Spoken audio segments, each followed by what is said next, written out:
say a few words with him.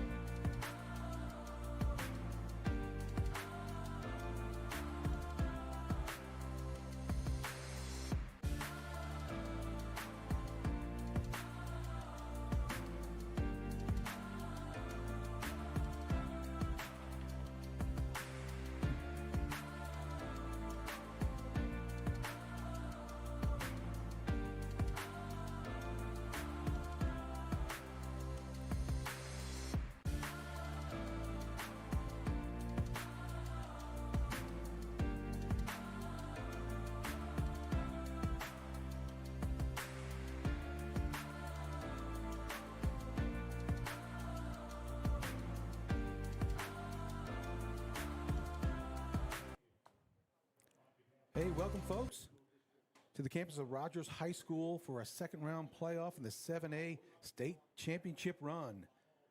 Your Rogers Mounties are taking on the Little Rock Christian Warriors tonight. And on a beautiful 61-degree evening, as we start to get started here, I'm here with Brandon Johnson as well. And, Brandon, it's a beautiful night tonight, and folks are filling in, and the seats are starting to fill out here, and it's just an exciting night to be here at Rogers Stadium. Yeah, this is what we've all been waiting for. We're already in the second round. Rogers coming off the bye, well rested, and Little Rock Christian with that win last week over Harbor. Expecting a really good game tonight. Expecting it to fill out. You know, Thanksgiving break next week.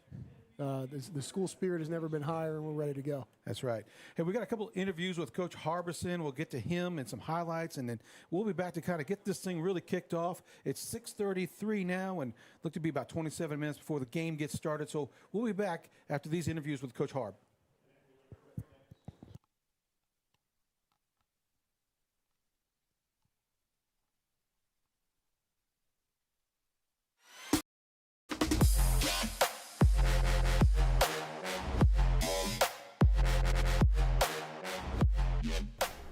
Welcome back again to another pregame show. I'm here with head coach Chad Harbison. Thanks for joining us. You bet.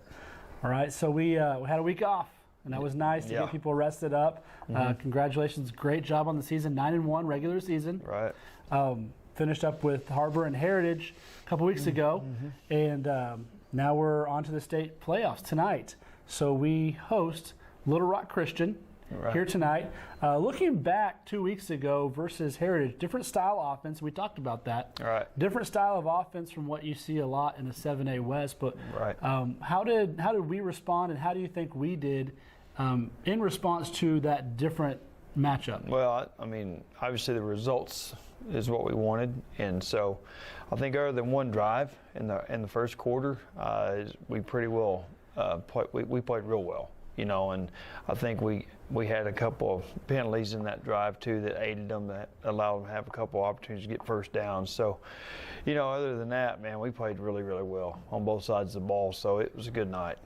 Yeah, I agree. It was a fantastic night. And that first drive they had lasted about 10 minutes. Yeah, I think it was 7-7 or 7-0 us at the end of the first quarter. I think they scored in the first play of the second quarter, and then it was 42-7 at halftime or something like that. We exploded in the second quarter.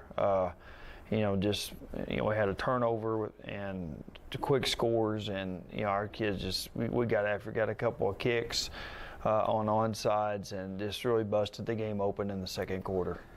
And hats off to Heritage. That's a much improved team from last year. They look much better than they did last season. Well, what they were doing offensively obviously gives them an opportunity to stay in games, and gives them a chance if they can, you know, take care of the ball and things like that, not to, you know, in the fourth quarter to hang around and have a chance to win some games. So, yeah, it's tough to defend, and obviously we were opportunistic to get some turnovers and get a few scores ahead in a game like that, or you know, they can chew some clock up and hang around, and it could get dicey at the end. But hats off to our guys; did a good job. Very nice. Now, shifting gears, last week we're all kind of watching this Harbor Little Rock Christian matchup. I know you all had a watch party as well. So we ended up we're facing Little Rock Christian, who beat Harbor last week. What are we looking at going into this game tonight? Well, I mean, they're a 3 seed, we're a 2 seed, so I mean, you got to think about just, you know, on paper, matchup's really good. They're an 8-3 team. They lost to they're 1-2 down there, Conway and to Bryant, and I think they lost a preseason game to Shiloh, but they're a good football team. They score a lot of points. It can be very explosive on offense. They've had a quarterback injury, so I think there's a chance we might see their quarterback that was injured earlier in the season back tonight. We're not sure if he'll play or not play, but we're kind of anticipating seeing him as well. The sophomore they played last week had a great game. He can really run and throws it really well too. So I mean they pose some problems, and then their running game, their running back's really good. So obviously we got work cut out for us on the defense side, and it's slowing them down. And then on our side, on the offensive side of the football, it's just they're real multiple defensively, and they're going to give us a lot of different looks, and they keep a lot of people in the box and a lot of people around the line of scrimmage. And obviously we like to run the football, so that's another interesting matchup for us tonight, is just making sure that that we get things blocked up well and get the creases we need to run the football, because that's where everything starts for us. And so it should be a good matchup. Yeah, it's going to be an exciting matchup here tonight, 7 o'clock. Looking forward to it. The first time a state quarterfinal game has been played at Whitey Smith Stadium. Yeah. So that's kind of exciting. Yeah, we back up 5 years ago, and there hadn't been a playoff game played here ever. The last playoff game that Rogers hosted was in 2006, and then 5 years ago we were able to host a first round game, and we've done that for 4 years, and trying to get to the point where we're at now, where we have an opportunity to play at home in the second round. And man, our kids have done a good job and bought into that. And having a bye going into this week, you're a little bit nervous as a coach. Is a week off good or is a week off bad? But I feel like our guys really handled the bye week really well. I thought last week we were crisp in practice and got some work done. We're very productive in practice, and our preparation this week's been really good too. So I think our guys are ready to play. It's just, it's neat to be in this position this time of year. It's what you always work for, and this is, we're right where we want to be. So we got to handle business tonight with Little Rock Christian. That's not an easy task. But then if we look a little bit further in the future, take care of business tonight, and then it's either Bryant or Fayetteville.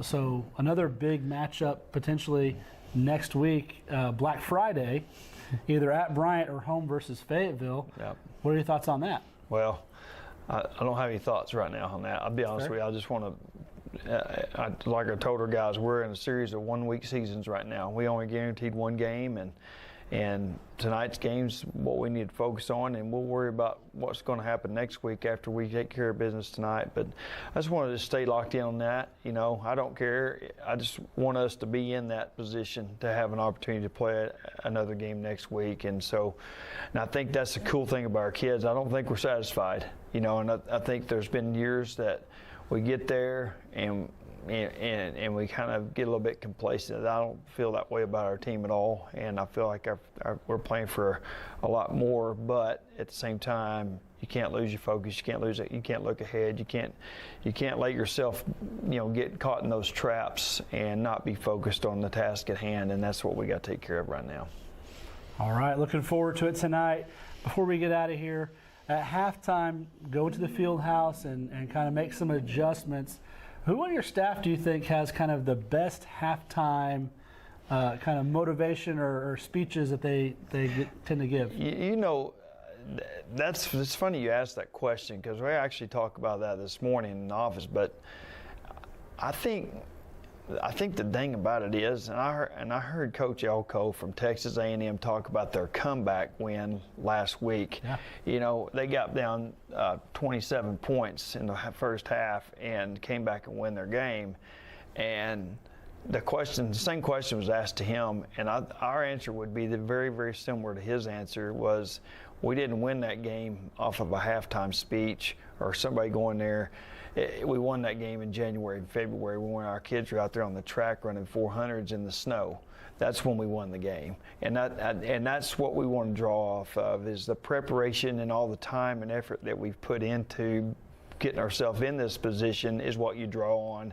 It isn't, I'm not sure that there's a speech good enough that can inspire somebody to motivate somebody to come out and play, as much as, hey, think about where you've been and what got you here, and fall back on your training And that's what you draw off of, to me. And so we talk about things at halftime. We make the adjustments, and it's sometimes it's intense, but at the end of the day, the preparation's there. And if you've done the preparation the right way, it doesn't really matter what you say. We should be ready to go. Fantastic. Well, looking forward to a great game tonight. Love to see people in the stands, as many people as possible, and then coming back and watching on RHS TV. Thanks for joining us today. Yeah, thank you. Let's go out and get a dub. You betcha.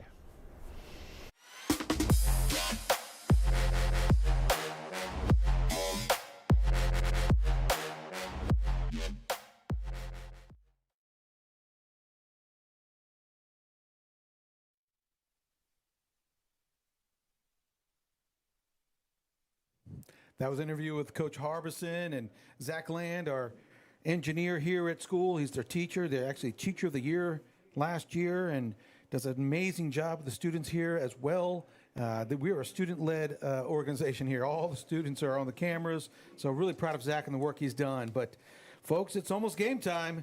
It's Friday night, and that means football. And welcome to the campus of Rogers High School and the home of the Mounties. You're watching RHS TV, however you may be following us on your phone or in the backyard or watching it Friday night or Saturday morning. We're happy to have you here. Welcome along. We're sitting high atop Whitey Smith Stadium as your Rogers Mounties take on the visiting Little Rock Christian Warriors. This is a second-round 7A playoff game. This is the first time the Mounties have hosted a second-round playoff game in this stadium since the split, since 2008. Folks, I'm Dave Regan, alongside my broadcast partner tonight, Brandon Johnson, and, of course, our engineer, Zach Land. We're here with you tonight all night long. Thank you for joining us. Hey, Brandon, the Mounties, have been rested, let's just say, and they're well rested, actually. Didn't play much in the last two halves of the 9th and 10th game, and they had a bye week. Starters didn't play much at all in those games in the second half. It feels like a long time since they've gone through this. How do you think the rest or the time off has helped us? Well, you'll hear a lot of people talk about a bye week when it comes to the NFL or even the college football playoff. Same thing here in high school. It has its pros and its cons. We're the healthiest we've been all season, big pro. The team is well rested. The cons that seem to kind of come with this is rust. And the question of the night is the offense going to look rusty? Are we going to get beat on a blown coverage? I just listened to that interview with Coach Harb, and you talk about comeback wins and finishing strong in the second half, and how that physical toughness from January and February and running in the snow plays a part. And I got to believe that with this group that I've seen play all year, that the mental toughness is gonna come into play. The mental toughness of the day in and day out grind that these coaches have put in with these players, and just the mentality of the leaders on this team, not only being great athletes, great players, great students, but being mentally tough kids. Well, I also liked what Coach Harbison said, that just don't seem satisfied right now. Hungry. They're still hungry. Hey, we're going to pause a minute for the national anthem. We'll get right back to this, Brandon.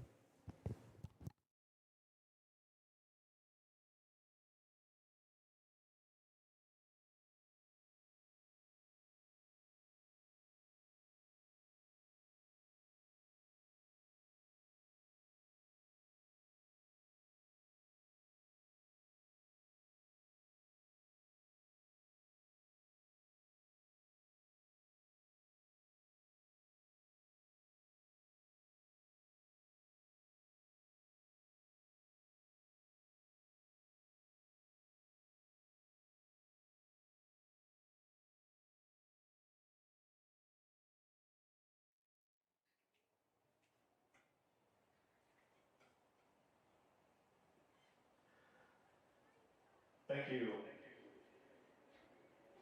And now our country's Pledge of Allegiance. I pledge allegiance to the flag of the United States of America and to the republic for which it stands, one nation, under God, indivisible, with liberty and justice for all. Now please remain standing for the playing of our national anthem by the Rogers Mounties High School Marching Band.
Thank you to the Rogers Mounting Marching Band for that great rendition of the national anthem.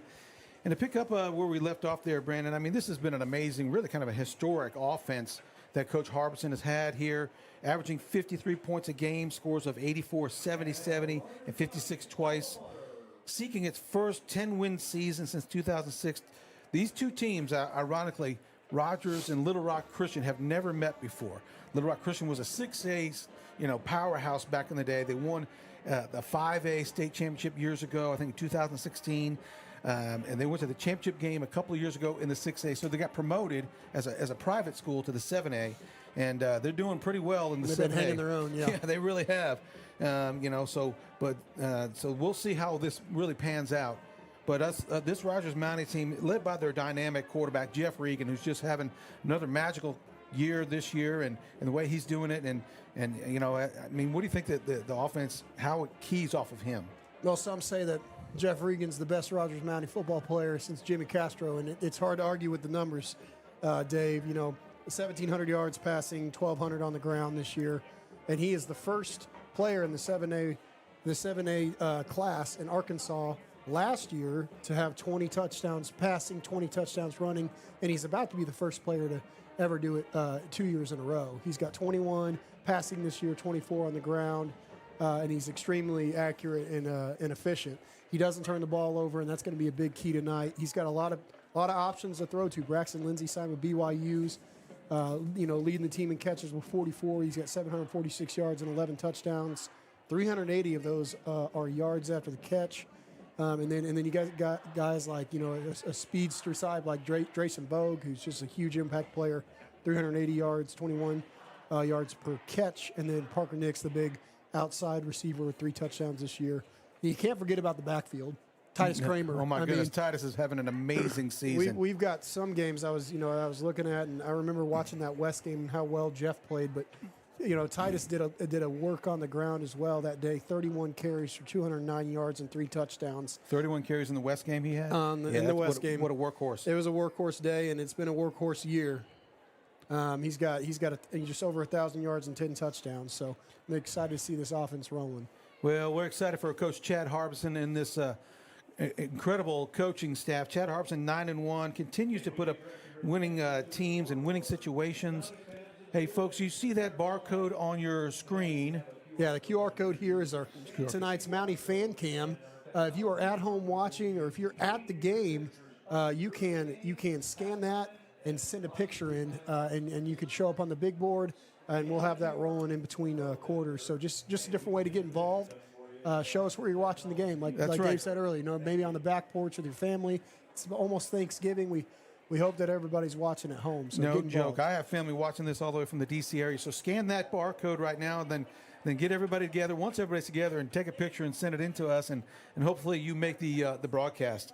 I expect a picture from the Lee family having the spaghetti Thanksgiving over at the Lee house. So I expect to see one. Well, this Little Rock Christian team, it's established in 1977. Like I said, they won a state championship in 2018 in 5A. They're 8-3 this season. The only losses have come to Shiloh. They came from Bryant and Conway. So they're 8-3 with all top 10 ranked teams in the state. No doubt. So and last week they beat Harbor 44-34. And they got enabled to advance to this game. Some of the key players that we need to keep an eye out for is number 9, Eli Robertson. He's the quarterback who played against Harbor last week. He's a dual threat. He'll remind you a little bit about like Jeff. Good runner, good arm. Accounted for 4 TDs last week in the game against Harbor. Also in the backfield with him, number 27 running back, senior Jackson Ward. He's a workhorse. 29 carries for 220 yards and 2 TDs against Harbor last week. We're going to have to gang tackle him. He's a big, strong running back, and you got to keep an eye out for him. They also have 2 really good wide receivers, all-state performers from last year. Number 5, Tristan Watson, and number 1, Gabe Schroeder, who's just an all-around athlete. Gabe Schroeder, number 1 wide receiver, also is their kicker, and has a 49-yard field goal and a 47-yard field goal already this season. So this Little Rock Christian team, they're well balanced. They also have a lineman. Get this, 6'9", 380. All right. Yes. Let me get his name. Christian Lewis. No, it says 6'6", 395. Excuse me. Well, it's like those NBA players. We know 6'6" means 6'8". Right. But I mean, he looks like a large human. But Yeah. but he makes the guys next to him don't look so big, but they are big. Yeah. They have a very big offensive line. They're good at running the football, good at maintaining possession. Quarterback is quick on his feet. So we'll see some good action from Little Rock Christian. As we see our captains come out: Braxton Lindsay, 14; Jeff Regan, number 1; Zeke Parsons, number 10. And It's Grayson Cooper. Grayson Cooper, excuse me. Yeah, I didn't see his number there, but Grayson Cooper as the quarterback says they come out to the field for the coin toss tonight. You know, and there's just a lot to pay attention to in this game. I look at a kid like number 1, the receiver that Little Rock Christian has, and he just affects the game in so many different ways. We were watching him earlier, just warm up kicking. He can really boot that thing. And like Dave mentioned, you know, this is a team that has stepped up in class, played a new type of competition this year, and held their own. Held up their own end of the bargain. They finished as a 3 seed in the Central, and it's just going to be a really good football game. You know, something funny that was sent to me. We talk about crazy stat lines, and I mentioned Jimmy Castro earlier. A little Mountie history for everybody tonight. Jimmy Castro had a game where he returned 2 punts for 122 yards. So that's a 46.5-yard punt average. He also threw 2 touchdowns, intercepted a pass, and kicked a 42-yard field goal. So the Mounties are birthed and bent on being versatile, and we're going to have to continue to play that way tonight against a good Little Rock Christian team. Yeah, maintain the football. I think one of the most incredible stats I think that I've seen the Mounties have is on first down. The first down percentage of 4 yards or more is at 61%. And that's the Nick Brill rule from the beginning of the season. Right. That's exactly right. So if you have a 61% over first down, you're ahead of the chains, and you open up the playbook, and you can do a lot of different things there on first down. So Mounties have always been successful in that regard. Looks like they won the toss and want the ball. Little Rock Christian, they want the ball. They want to keep the ball away from our high-powered offense and see if they can maybe get the ball in first. That looks like they're out there is number 3, Kemp Keller. That's that quarterback. That's the quarterback. He's been injured. He's a different style quarterback than the quarterback that has been playing, the sophomore Eli Robertson, who played against Harbor. He's more of a running style quarterback. Eli Robertson is. Kemp Keller, big arm quarterback, tall, strong, can really chuck that ball. And then you can see the QB comparison here tonight. You can see Eli Robertson. You know, he didn't play all season long versus Jeff. It says there started playing week 7. Yeah. But look at Jeff's numbers there in passing yards, almost 1,720 touchdowns, and so that's tough to compete against because Jeff is just so durable. He's so dependable, and one of his superpowers is just being tough. Yeah. and just avoids the big hit, and there's this rushing. I mean, 1,200 rushing, and I think he's run the ball 100 times this season. So. And then they pick and choose where they do it. You know, they use him in the right spots. I assume he's going to get on the ground tonight. Probably not as much as he did against Fayetteville and Bentonville, but we're going to see Jeff run the ball. And my favorite times to watch Jeff run the ball, I like the RPO, I like the design quarterback run, but I like it when he is able to get outside the pocket on a scramble, have that option, and then take off if he wants it. So he also tells me sometimes that in order to get into a rhythm in his passing game, he has to run the ball first. Yeah. He has to run the ball, maybe get hit once or twice to kind of feel like he's in the football mode. Yeah. You know, I gotta get hit first before I can feel like I'm playing football. I like it. You know, and so anyway. You can see the comparison here. This is the state rankings provided by the, I believe, AR Preps. Mounties come in ranked number 4. Little Rock Christian ranked 26. I think they played higher than that. They played some tough competition. But as you can see here, just the last week. But our last game against Heritage won 49-14. You saw Harbison talking a little bit about that in the interview, and just the toughness of our guys. Well, and also how tough the 7A West has played this year. Tonight, we're going to keep an eye on several games. The biggest game, of course, we'll keep an eye on is Fayetteville's playing Bryant down in Bryant. Fayetteville, another 7A West team coming on and playing a little bit better late in the season. And they're going to give Bryant a hard time tonight. And we play if we win tonight, we play the winner of that game. So, but as long as we take care of business, we'll keep an eye on that game later on. We'll keep you updated on that game. But here in Benton County, we also have Bentonville's playing Springdale, and Bentonville West traveled down to Conway, and they're playing Conway tonight. So there's 4 games in the 7A tonight, trying to whittle it down.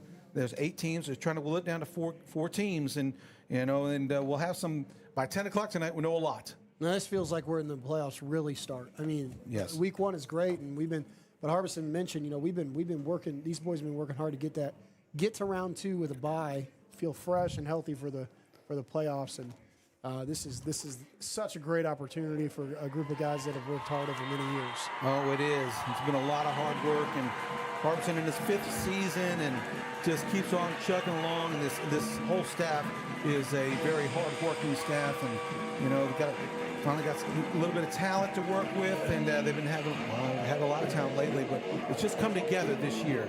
And as Little Rock Christian takes the field, about to see our Mounties following. Mm-hmm. Their head coach is Justin Grimmett. He's 8-3 on the season. It's his 2nd season there at Christian, and like I said earlier, these 2 teams have never met. They've never been in the same conference, and they've never been in the same level, and this is the only time they've been able to get a chance to play together and against each other. So it'll be a fun night here. The weather is fantastic, 61 degrees, very little wind, as people are still filing in, and it is a AAA game. It's not just a high school game that we're sponsored here by at Rogers High School. It's a AAA game, and hopefully some of these kids start filing in a little bit sooner here. As we're just here waiting on the Mounties to bring it on out. Mounties in the first quarter have jumped on teams hard, winning 147-38 in the first quarter. Maybe that's what the coach was thinking. Is like, yeah, there's always been a lopsided first quarter for the Mounties. Let's get the ball first and see if we get some points. Well, it's kind of the approach Heritage took in the game a couple weeks ago. It was, what we can control is the ball if we have it first quarter. And so we'll see how Little Rock takes the field against us with possession. Yeah, here come your Mounties. Coach Harbison leading them out. An exciting evening for this school, for this town. Look at Cooper Daniel do the back foot. Oh, my goodness. I wish we had that. Maybe we can get that on replay. That was solid. That's how you conduct a big blue train right there. That is what I'm talking about. Oh, my goodness. We need to get that on replay. What an athlete. That was he stuck the landing, too. He says, I'll play offense and defense and be a gymnast. Yeah. I'm a gymnast tonight. Well, we're going to see the Mountie defense take the field first, and there's some big names on the defense, too, that we haven't got a chance to talk about yet tonight. And, just off the top of my head, just thinking back to the things that started at the beginning of this year and set a tone on a defense that's getting better and better every week. Number 47, Guzman. Yeah, Gerardo has just been massive from a leadership standpoint and a control standpoint of understanding what the other offense wants to do and communicating in the middle of that defense. You got number 11, Hunter Dickey, who's just an impact, big, huge player. Off the edge, he's just got those long arms and a big motor. Correct. He's unbelievable. His first step is pretty hard to deal with. You got Herson Cruz in the middle, up front, big 90. Making a lot of plays up the middle of the defense, and then you guys in our secondaries, which has been improving every time they hit the field. Zeke Parsons, number 10, is the leader back there, and he's going to set a tone early in this game. And Jagger Blockberger as well, and Julian Arroyos, Troy Chandler, AJ Francisco, Braxton Lindsay, of course, outside linebacker. Cooper Daniels playing defensive corner, and along with Jalen Smith. So we might see a little bit of Aiden Eichenberry mixed in there. Oh, Aiden Eichenberry is going to be out there. They just kind of Gabe Schroeder and Malachi Mumphrey back deep. We get a weird bounce on the kickoff. That's Schroeder. He's their field goal kicker. The field goal kicker. Well, he's an all-around athlete. Yes, if he can kick a 49-yard field goal and be an all-state wide receiver, I think he could play baseball as well. But they takes it out all the way to the 22-yard line. That's where they'll take possession of their first drive of the game.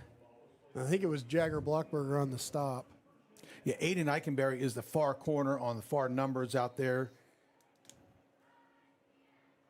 It looks like it's going to be Robertson to start. It is Eli Robertson, and there's that running back.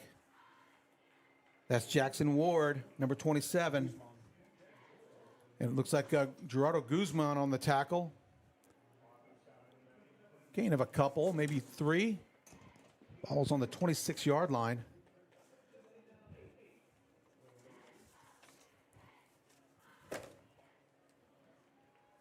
Eli Robertson gives it a Ward again. Tough runner. I can tell you, he is tough. He's big. Yeah, he turned 2 yards in about 5 right there. Yeah, good tackle by Jagger Blockberger. Came up and met him in the hole, but I mean, he goes 200 pounds and is strong at 5'11". These are going to be big moments for the Mounties tonight. Third and short. Third. Run Quick a little tunnel pass. screen. Ran into his own man, but I think he got the first down. It's going to be close. It is going to be short. That's their guy, number 5. That's Watson. Yeah, Tristan Watson. We're going to go quick again. Robertson comes up. Looks like he's going to go to quarterback sneak. Trying to get him. They held back, and it looks like he can be held short. Let's see where the referees come in and spot it. I haven't seen a signal yet. Mounties like it. Mounties are coming off the field. They try a little tush push, and it doesn't work. I was behind. I thought they got the first down on the catch, but it looks like his knee was down short. They try to rush. Oh, my goodness. Mounties get the first break of the game. They stop him on 4 downs and get the turnover. As Mounties, Julian Arroyos made an incredible play there. Man, God, you can't ask for a better start, I mean, other than a turnover, but you basically get it here. Turnover on downs in the first possession. And the Mounties start on their plus side and if you're looking on the at 32-yard line. If you look at our screen now, this is our drone view that we'll get a couple times tonight. It looks pretty good. You get to see the full stadium here. Coach Jeff Anderson and his crew there. Regan in the backfield by himself. Flips it to him. Kind of a lazy, going to try to the edge. Got some room out to the outside. To the 20. Good blocking. Cuts to the inside a little bit. Gets to the 4-yard line. Good blocking on the perimeter. Man, 30-yard gain to start off the offense. Xander Burke out there blocking. Aiden Eichenberry out there blocking. Tough to maintain blocks on the edge that long and not hold. What a good job. As Regan gets down to the 3-yard line. Got a quick replay here. And obviously this is a design run, so you're going to see Xander Burke, number 22, kind of get out here on the edge, set it. And Jeff's going to take out on the sideline for a good start for the Mounties. Back to live action. Ball set on the 4-yard line. First down. Jeff goes to throw. Incomplete. Underthrown. Yeah, I think that ball got tipped on the line too. It just came out a little wobbly. I don't know if that was Jeff or. Pass intended for Braxton Lindsay. I like that look though. Yeah, they do that a lot because you got to give him some room out there. If he just breaks it off at the corner, at the cone, it's going to be a quick touchdown. Titus Kramer in the backfield with Jeff. They give it to Kramer. Jump cut. Going to get a couple. Gets down to the 2-yard line. And Kramer really has mastered just being patient and jump cutting right behind and finding the hole and hitting it hard, and picks up some necessary yards here to make it a really manageable third and goal. Stopped by Brody Braden, number 58. Third down. Ball on the 2-yard line. Regan keeps it. Looking for some space. Cuts. Spins. And they do stop him at the 1-yard line. It's hard. He gets his back turned there. They're going to be short. 4th down on the 1-yard line or just inside the 1-yard line. You would think this would have to be a decision, but I don't think it is much of one. I think we're going to see another play from the offense here. Well, it looks like you might want to just go heavy package here and just go right at him. And it looks like the lighter side of the defensive line for Little Rock Christian is the right side for the Mounties. Their left. Jeff calls for it. It's going to be a little power. Power all the way inside the end zone. Touchdown, Mounties. And you mentioned it, Dave. If we get a replay on this, it looked open from the start. As the Mounties, man, they come out so strong here, getting that stop on 4th down and then just going right down the field. We talk a lot about one of the strengths that Jeff has is that he scores when he's inside the 5-yard line, and they don't have to worry about a lot of these goal line packages. But Well, goal to They proved go, it there. we're at 94% on goal to go conversions Correct. in the season. We are 30 for 32, now 31 for 33.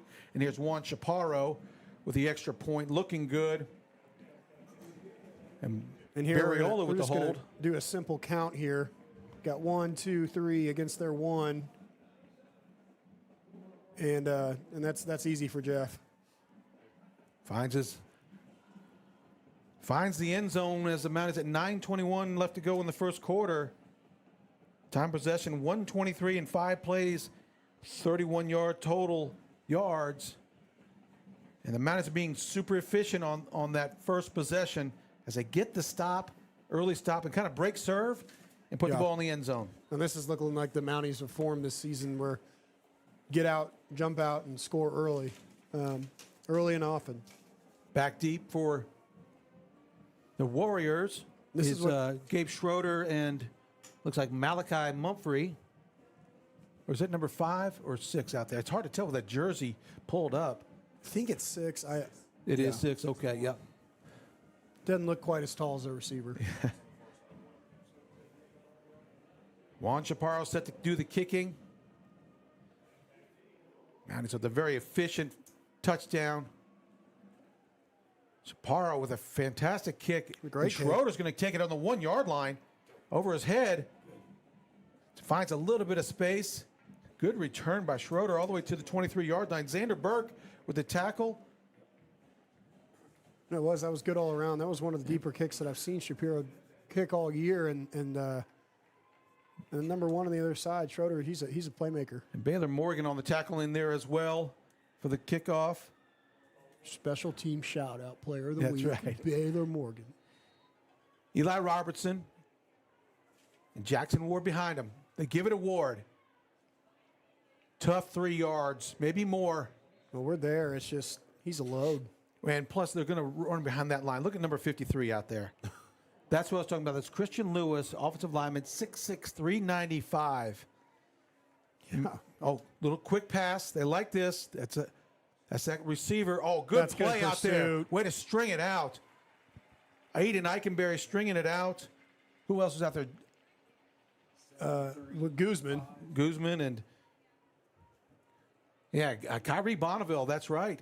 He's coming out. He's coming back strong. That's a lineman had to get out there. Yeah. He's had a bad knee, and way to run out there and get it. 3rd and 9. Looking to pass again, rolling this way. Looks like he's going to run it. Going to try to keep it. Gets down. Yeah, that was Troy Chandler there. And he's been massive for the Mounties this year. You want to talk about consistency? Him and Guzman on the linebacker spot. There's been a lot of shifting in the positions with guys coming back healthy, and this is the deepest this defense has been. Yeah. Getting ready to punt. They bring out the punting unit, and So on the year, the Mounties have returned 7 for 54 yards. Haven't had a huge punt return, but we've maintained possession. That's what Drayson Vogt does. He's on the 35-yard line. It's a high kick. Very high kick. He's calling for everybody to get away. The ball does go out of bounds at the Mountie 40-yard line. And a good start for the Mounties as they get it ready for their second possession of the game. And we'll be right back after this quick, brief break.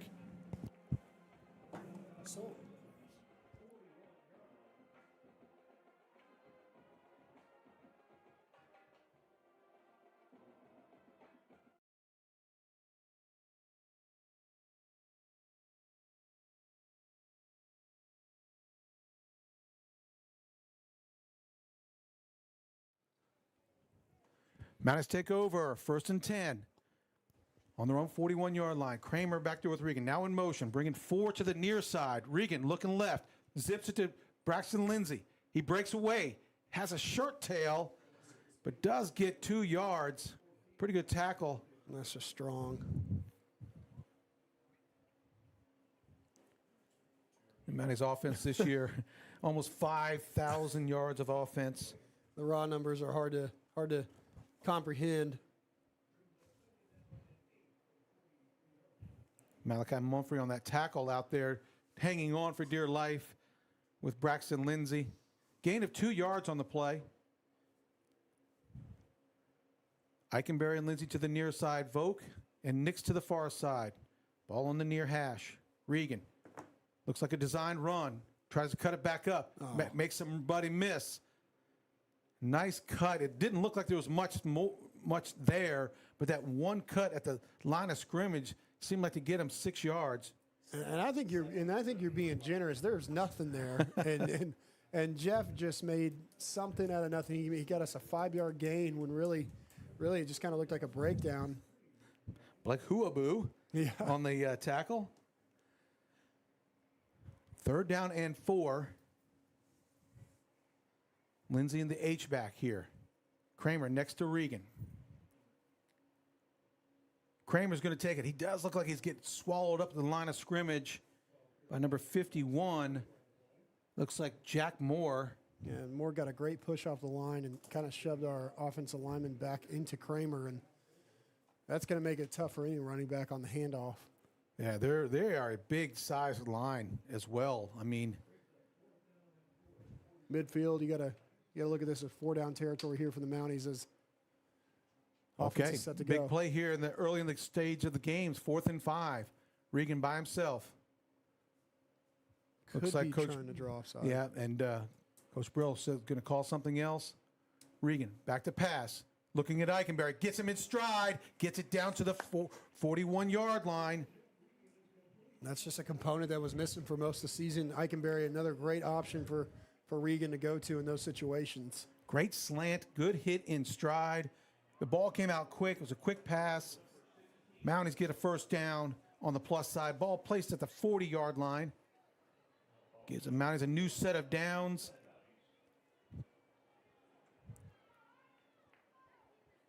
Sander Burke in there at the H. Regan holds it. Gives it to Lindsay. Making a couple of guys miss. Gets all the way down to around the 26-yard line for a 1st down. Like Huaboo is going to make the tackle there. H-A-U-G-H-A-B-O-O. Huaboo. Huaboo.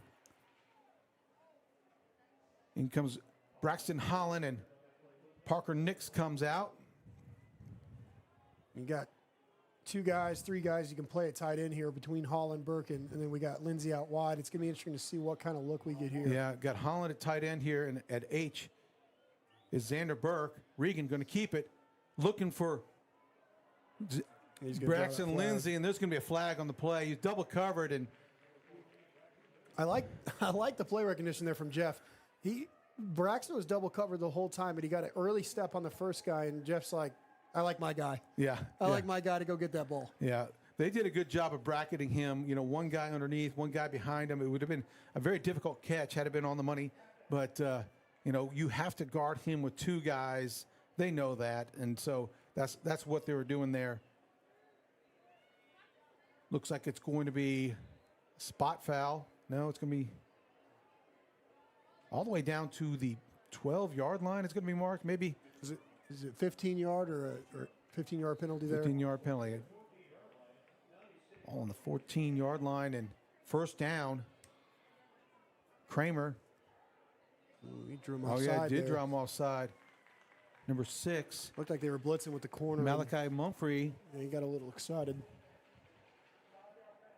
Going to be a 5-yard penalty. Be 1st and 5 for the Mounties. And it just seems like Little Rock Christian might be a little frazzled here traveling across state. Rogers unbiasedly looks like the faster team on both sides of the ball. I'm trying not to be too biased, but right now everything just looks so explosive from the Mounties. They're going to quad diamond set here to the near numbers. It's Burke, Volk, Kramer, Braxton Lindsay. Regan calls for it. Oh, he's going to keep it up the middle. Fights off a block, gets down to the 1-yard line. And this is the other piece to Jeff Brought Regan's down game. by Carter Sims. He looks like a little guy out there, but he just dragged a defensive lineman 6 yards. They never seem to get quite a solid hit on him, and he's just slippery enough and strong enough to get that out of there. 1st and goal for the Mounties. Very efficient in the goal to go perspective. Regan going to give it to Kramer, and inside the end zone, touchdown Mounties. Mounties go up 2 touchdowns. 4 minutes left to go in the first quarter. Titus Kramer in the end zone. That's going to be a huge component to the Mountie playoff success is getting Kramer involved on the ground as well. We know what Jeff can do in the air and on the ground, but Kramer adds a different element. Braxton Holland is the snapper. Barriola the holder. Chaparro up and good, and Mounties are up 14-0. And I don't 4 minutes left. I don't have a ton to talk about here on this replay, but I didn't even get the chance to see that angle I wanted. But it's just a wide open gap, and it's so hard if you're inside the 3-yard line, let alone if you're first to goal. But inside the 3 to choose, okay, who we gonna focus on here? Is it Lindsey? Is it Regan? And then the ball goes to Kramer, and that's going to result 14-0 Mounties. And that's why the Mounties offense is so effective, scoring 53 points a game, and just staying on pace right now.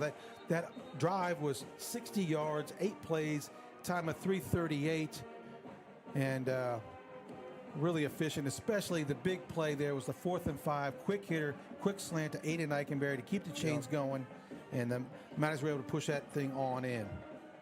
Yeah, at any point you can go spread too if you're the Mounties with Eichenberry back in the lineup. You got guys like Drayson Vogue, Cooper Daniel, Eichenberry, who all played the slot really well, and then Parker Nixon. Onside kick. The onside kick here. Oh, covered. And I hadn't seen us do that type of onside kick before. I think that was Xander Burke who actually kicked the ball. It did look like it. Shapiro went in on the fake, and Burke comes in and kicks it. It was Blake Huabu who was able to recover that kick. So we give the Warriors a short field to work with for the first time tonight. Eli Robertson in again at quarterback. Their injured quarterback, Kemp Keller, been out most of the season. Jackson Ward again. Good tackle by Jagger Blockberger. Way to fill the hole, Jagger. Way to be tough. And you know it's coming at you. Man. So just go get him. Goodness, the progression there. I mean, Jagger's been he's been filling that hole so far tonight, but the intensity on that play. Well, yeah, you're exactly right. He laid the wood that time. Well, they're challenging him because they're coming right at him. Gonna get a Jackson Ward again. Oh, nice tackle. Peyton Acosta coming from behind and chased him down for a loss of 4 on the play. Going to bring up 3rd and 11 as the Mounties rotate their defensive linemen again. Braxton Williams comes in. Hunter Dickey. Everybody in this defense is involved right now. Boy, I tell you what, that's a tone setter when Jagger Blockberg comes up and hits that hard running back right in the hole. Rolling this way, looking this way. Going to try to run it. We got a guy down. A.J. Francisco chases him down along with Troy Chandler. I think they're saying his knee was down. Let's see. 4th down, and yeah, it's 4th down regardless, and it may have been loss of 1. So that's going to go for a tackle for loss for A.J. Francisco as he chases him down. The junior, 6 foot, 200 pounds, having a fantastic season, number 13, and that's going to bring on the kicking unit. Looks like, what number is that kicker? I didn't quite see it, get his number yet. Short kick, it's a little off to his foot here, and let's see if it's going to go all the way down to the 15-yard line and inside. Yeah, that was Brody Boast, the kicker. And the Mounties are going to take over on downs once again with 2:08 left to go in the first quarter, being really efficient right now. And the defense has been really good tonight, but just stopping them. I was going to say, I mean, we kind of went for the kill shot going onside. We do that a lot, getting up 14-0. And we still held it. them. Didn't work, and then the defense said, that's all right, hold my drink, I got this. That's right, that's right. So the Warriors had 3 opportunities, and the Mounties have stopped them 3 times, and that's going to bring out the Mounties offense once again. Trips to the near side, the near numbers. Parker Nix to the far side. Regan looking this way, fake the pass, finds a gap, he finds some room. Up the middle, he might be going. Oh, he might be going. There's the 50. He's going to run away from him. The 30, the 20. He's trying to get him down. It's going to be a touchdown, Mounties. That is a an 84-yard touchdown run by Jeff Regan, running away from Jabe Schroeder, the All-State receiver from last year. What a run by Regan! And this is all Regan. It's one cut. There's a lot going on pre-snap, even though there's not movement. As we're getting a little fuzzy on the replay, and that's okay. The big play of the day for that was the read Jeff made early to bounce from the inside, cut up, or from the outside, cut inside, and he just beat the second level of defense. They were all there. Well, it just didn't matter. Well, here's a kick up and good, and Jeff is a 6.9 second 60-meter dash runner, and for the track team, and it's hard to catch him once he's in the open field. He's one of the faster guys, it was on the track team in 7A. It was a strong side safety who had hands on him, and it didn't matter. And then you got that, like you said, Schroeder, the all-state wide receiver / kicker / safety, running with him, and he made him look not that way. Yeah, that was an all. Yeah, exactly right. That's an all-state defensive back, wide receiver, trying to chase him down. Jeff has 127 yards rushing on the game so far. And it is still the first quarter if you're just tuning in. Yeah.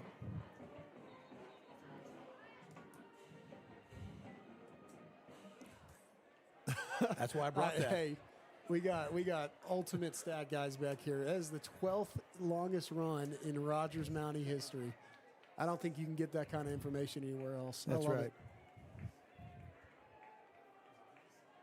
Yeah, I think it was 87 yards. I said 84. Excuse me, but that's okay. We had the wrong guy pop up on the screen too. That was Jeff Regan, not Titus Kramer. Chaparro set to kick. Mounties up 21-0. 1:56 left to go in the first. Another onside. Why not? That ball is on the ground. That's going ball. 10 yards. Oh, they're going to say we touched it. I think we did touch it. They're going to say we illegally close. touched it prior to getting 10 yards. That was so close. I'd like to see it. Can we get video replay in high school football? Do we need? Well, we have it here because for the refs. Can we get the screen out there? I'll bring the iPad down. It is going to be Warrior ball at midfield. Really good kick by Shapiro.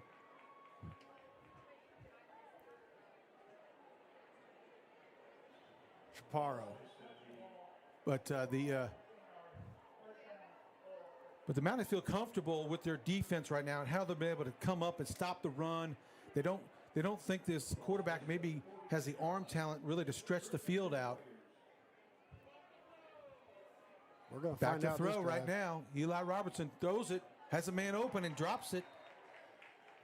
That's Tristan Watson who dropped it, and we had a bunch of Mounties in the area. Blockberger was there along with Zeke Parsons.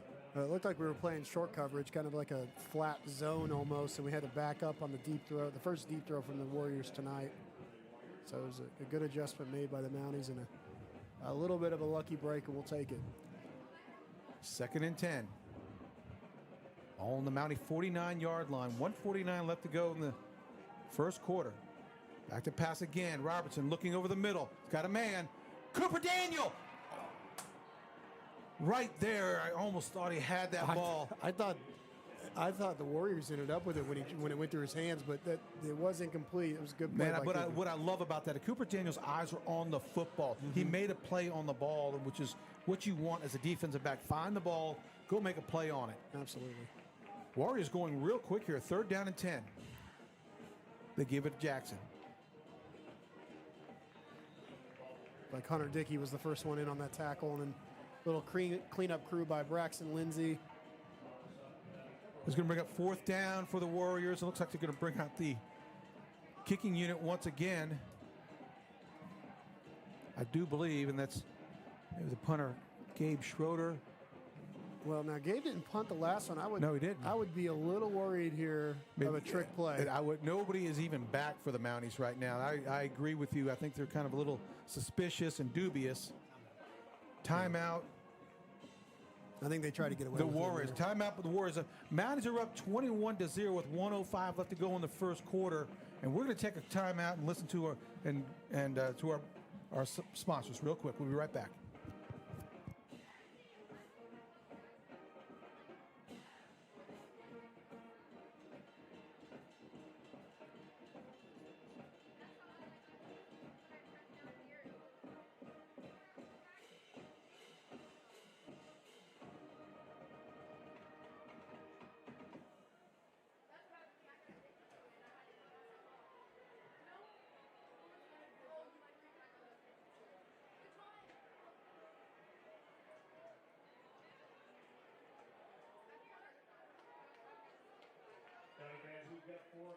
Folks, and it looks like they decided after the timeout to go for it. The 4th and 5.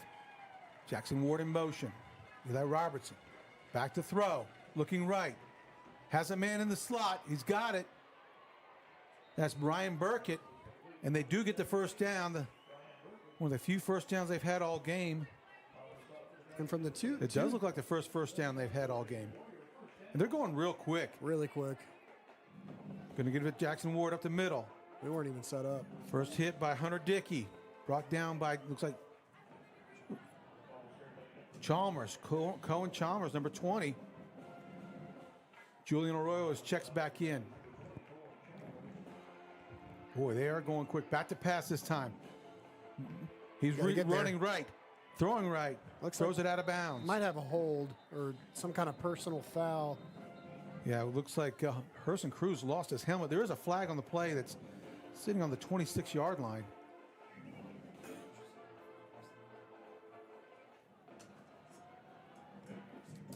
Preliminary indication that it's holding against the Warriors. Yep. Folks, the drone shot that we saw earlier is piloted also by students. Our pilot, Eli Anderson, who's a Rogers High School graduate, and the crew is Nick Jones and Albert Gonzalez. So that comes from our Jones classes, led by, I mentioned earlier, Jeff Anderson, who also is the 9th grade volleyball coach here.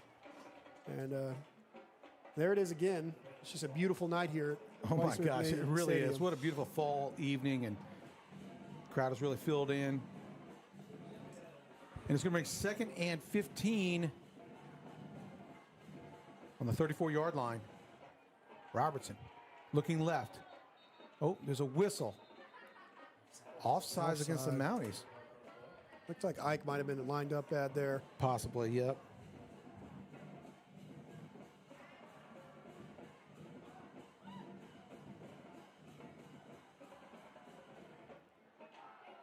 So it's going to bring up 2nd and 10 once again after a couple of penalties have gone through.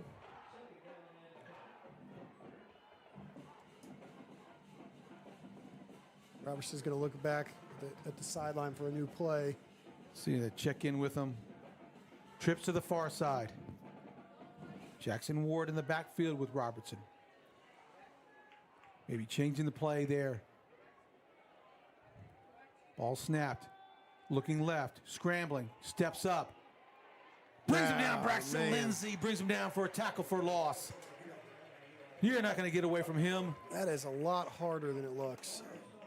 Look at this straight line Braxton makes here. He's in coverage, makes a read, and then just full-on pursuit to the ball. Yeah, he was actually kind of directing the defensive back, say, look out here, and then comes up. Another tackle for a loss for Braxton Lindsay. Brings up 3rd and 14. That's going to be the end of the quarter, actually. That's kind of came away from us. But the Mounties with an awesome first quarter, 21-0 on 3 possessions. Yeah, that shows you the first quarter. The Mounties have won the first quarter 147-38 leading into this. And now they just did that even better. So we're going to take time out. We'll be right back after this. Got some of look at some of the fan cams checking in on us. Oh, that's great. Click that QR code, folks, and show us where you're at. I want to see some folks from outside the stadium. Yeah, we got to get some people involved from the stream, right? Yeah. But I'm loving this. All right, guys, we'll be back.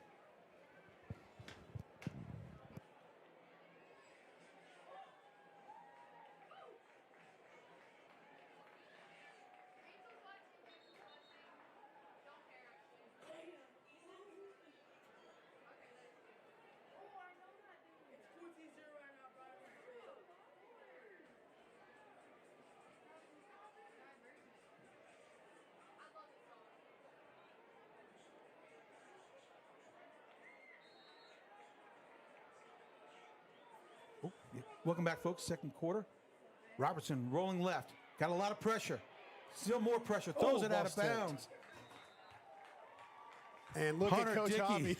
Hunter Dickey chasing him down. Troy Chandler right there in his face as well. So much pressure coming up the middle. Hunter Dickey is such a good athlete with those long arms. Able to track folks down. This is what I want to see what Little Rock Christian does. They have a real field goal kicker who can could put one in from 49, but it looks like they're going to elect to go for it. Yeah, 4th and 15 still. Robertson, along with running back Jackson Ward, rolling left, stops, throws back over across his body. We got a guy there. Oh, Cooper Daniel, interception. Cooper Daniel intercepts the ball, and the Mounties will take over at the 2-yard line. And there is a flag after the catch, after the play, so I don't think it's going to affect the interception. It was something that after the play, you think? I think so. It was real late. Oh, I see it's sitting on the 10-yard line now.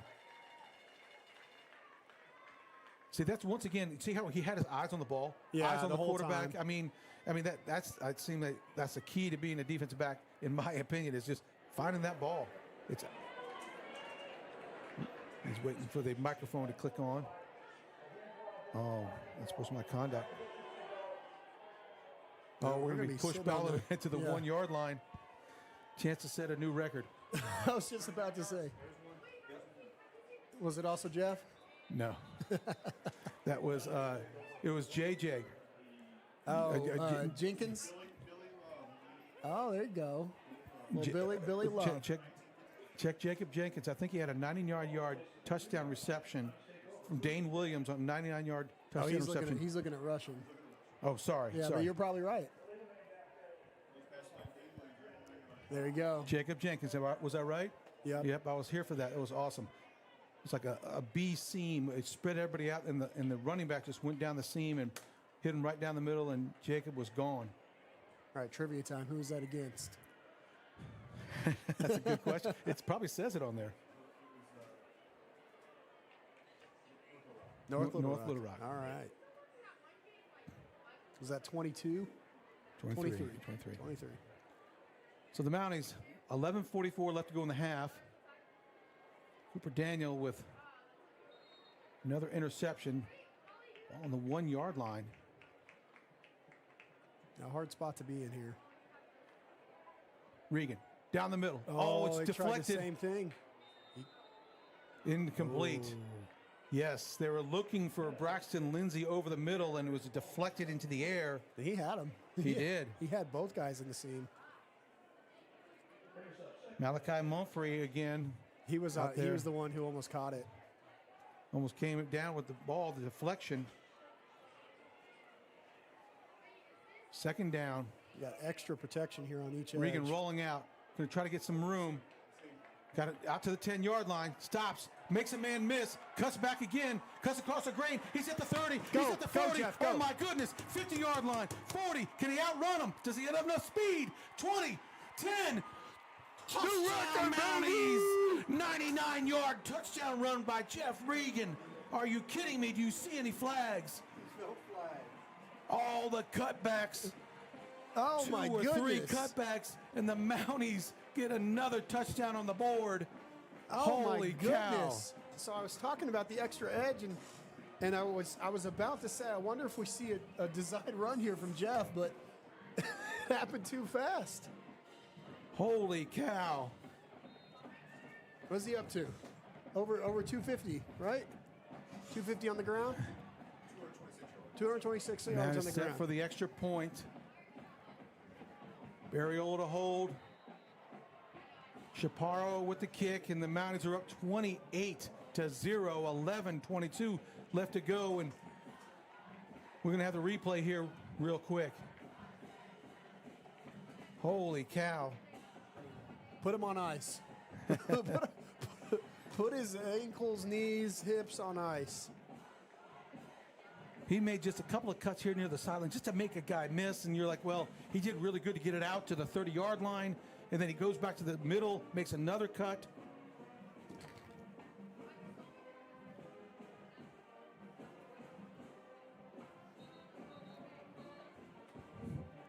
Wow. What a spectacular play on a spectacular night. Well, I might be overzealous, but it looked like we had the touchdown opportunity on the play before. They get a good tip on the ball, and we just bounce right back. That's a 55-year-old record that he just broke, and we're going to see it on the replay. We got a little bit of an edge. Jeff gets a good block here by Titus, and then it's just Jeff here. Jeff jump cut, and then This is the No, point right here Look where at that you blocking. think, Look at Eichenberry down there blocking. And Kenny outrun him. And number 7 had a little bit of an angle, but Jeff kept on going. oh, that extra gear is Oh, incredible. look at him. Holy cow. That's the one time I don't think he's ever thrown the ball to the referee. Get him some oxygen. Oh, my goodness. And we Onside kick, and we got it. We got that one. This time's Kramer. What are they saying? You can't advance it. You can get it, but you can't advance it. Well, we'll take the Holy ball cow. back. What a perfectly executed onside kick. All right, Jeff. Did you catch your breath? Just get a little bit of a breather there on the sideline because I think we're getting the ball. Yeah, we're getting the ball back right here. What are they saying? What are they saying? Coach Brill is calling. Oh, they're mad about this one. Oh, they're saying that we got it before it No. touched 10 yards. No, he waited, I thought. Oh, I boy. thought he was well past that's the 50. that's not a Oh, my goodness. It's not a very good break for the Mounties. We've caught a few breaks tonight, obviously, but Oh, my goodness.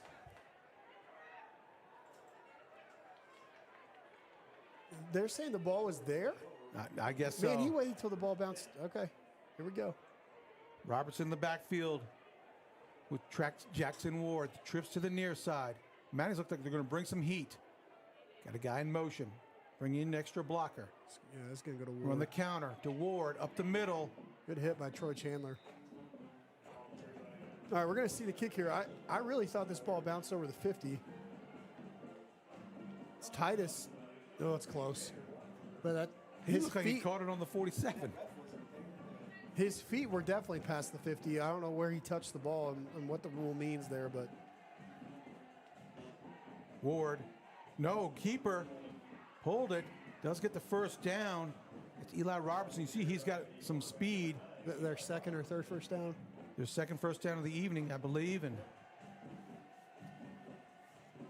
good fake to the fullback, and Eli Robertson able to get to the edge and get the second first down of the evening for Little Rock Christian. Jacker Blockberger pushing him out of bounds. Same setup in the pistol. They're going with the pistol all night. Trips to the far side. Oh, hit hard by Herson Cruz. Right at the line of scrimmage, number 90, Herson Cruz. Big hit. What's that guy's name for the defense? Hubba who? Yes. How do you do? Herson Cruz. Braxton Lindsay checks out. Peyton Acosta checks in for him. It's a stout offensive line Little Rock Christian has. Very big kids up front. Pistol formation. Brings in the extra blocker.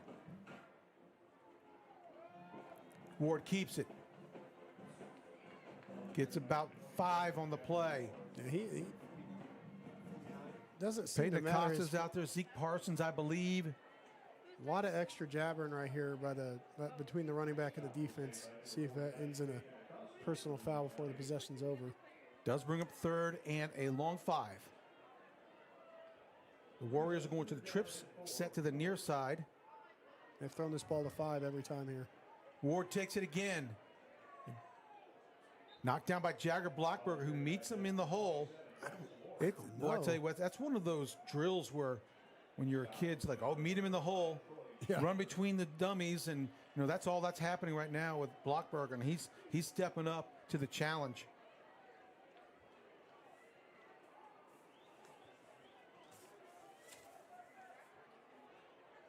First and 10, swing pass over here. Oh, nice tackle, good pursuit. Julian Arroyo's defensive lineman pursued all the way out past the hash marks and brings him down. He did not look like a defensive lineman on that play.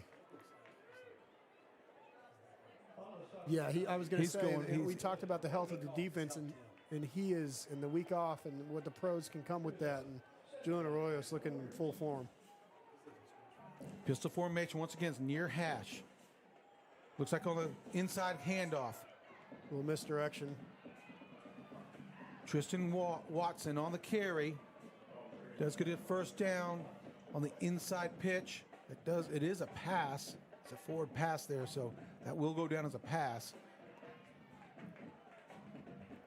Able to get 12 yards on the play. First down for the Warriors on the 16-yard line.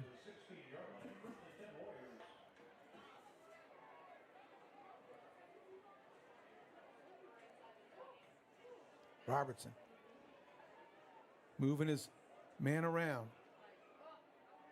High snap, gives it to Ward. Going to gain 3. Guzman, Gerardo Guzman in there. We got some defensive linemen in there as well. Yeah, Julian Arroyos is there. Didn't have anywhere to go there. I mean, both of our edges just did such a great job of controlling where he could go with the football, and we didn't give him much of a lane to pursue. You know, this kid's going to fall forward. Ward, he's strong with the ball, but don't leave him any room to run. Robertson looking to pass, straight back, flushed, going right, being pressured. Yeah, Throws it away. I wouldn't want Hunter Dickey running after me either. Hunter Dickey putting the pressure on him. Didn't have any man down field that were open. Good coverage. The defensive back end by Zeke Parson and Cooper Daniel and Jagger Blockberger. Didn't have anywhere to go with that. More of a coverage sack in a way. It wasn't a sack, but felt like it. Had to throw it away. So 3rd and long here. Robertson. Twins to the near side. Going to give it a Ward right up the middle. Stuffed. Maybe gained 1. Going to bring up 4th and a long 6. Cohen Chalmers in there. Bonneville, Kyrie Bonneville. Lindsey was in there too. Braxton Lindsey. Just right now, that Mountie defense is all over the field as we're going to see another 4th down try by the Warriors. 4th and 6. See if the Mounties can get him off the field again. Back to pass. Hit hard as he throws. It's going to be overthrown, incomplete. Mounties are going to take over on downs on their own 12-yard line with 7:34 left to go. Braxton Lindsey with the pressure forced an errant throw. Eikenberry was in the coverage and went up with for that jump ball. A little more air, and Eikenberry might have been able to get a fingertip on it, but all the same here as the Mounties going to get the ball back. 28-0. Mounties been batting 1,000 on their possessions, scoring a touchdown on every single one. This is going to be their 5th possession of the first half. A lot of it's been on the ground. We've had some key passing plays, but it's going to be interesting to see how we balance things here. Trips to the near side. Regan looking for a quick pass. Xander Burke, he's at the 30. He's got plenty of room. He's at the 50. Gone. They're going to try to chase him down. 30, 20. Xander Burke in the end zone. Touchdown, Mounties. 89-yard touchdown play to Xander Burke. Defense was sucked up to look for the run. Yeah, I mean, watch put right over the top. Well, you missed what Jeff did. He just kind of hesitated a little bit, and Burke just flies down the seam. And I didn't see their eyes, but I'm assuming all 4 eyes in the safety in the second level were looking at Jeff. Yes, because that's probably a good bet based on what he's already done tonight. Right. Wow. One play, 88 yards. All right. Second longest pass play in Mountie history. Dave Regan was here in 23 to see the longest. Yes. But hey, we got the longest rushing play from scrimmage, second longest passing play from scrimmage. It doesn't seem to matter where the Mounties get the ball tonight, does it? Yeah, it doesn't. It just the offense is so dynamic. They have so many weapons, and Xander Burke, he's a track guy too. He's an 100-meter guy. He can run like crazy. For 200 pounds, as big as he is, right. He just sneaks out there from the H-back position. Everybody's looking for the run, right over the top, touchdown. And hey, that was a great play call. It really was. We talked about it a little bit, but the timing of that offense and that decision making is so big, because I was just talking about the kind of the balance. It kind of felt like we were dominating on the ground. Not kind of, we were. And to make it look like you're going to go quarterback run again, not only the defensive eyes are on Jeff, but the defense has to be going, oh, crap, here we go. No joke. And then all of a sudden, there goes Burke down, just right over the top. And it's just hard to deal with both things.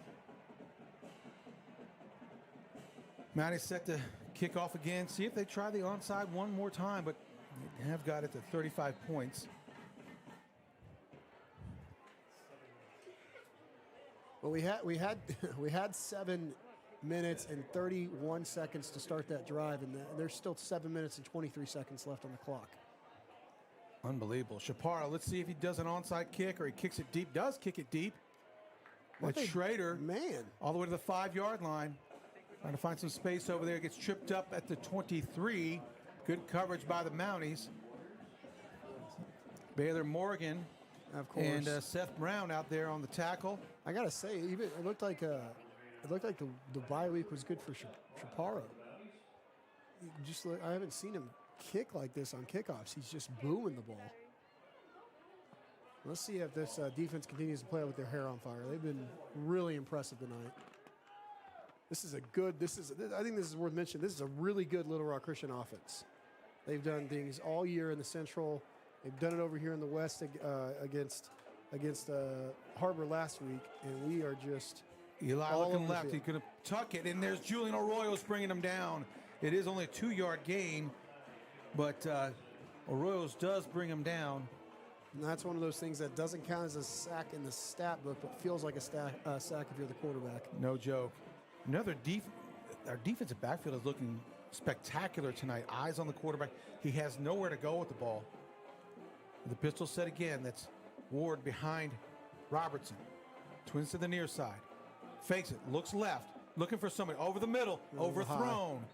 Pass intended for Tristan Watson. Zeke Parsons on the coverage. It's a great job by Parsons to get involved in the man coverage. If you're a safety playing man coverage, sometimes you're on the tight end, sometimes you're on the running back. I think his assignment was Ward there, and Ward came off the fake and got in the flat, and Zeke lets go and gets involved in the play. 3rd down and 8. Trips to the near side. Eli looking left. Throws over the middle. Has a man. It's going to be a 1st down. That's Ryan Burkett, number 17.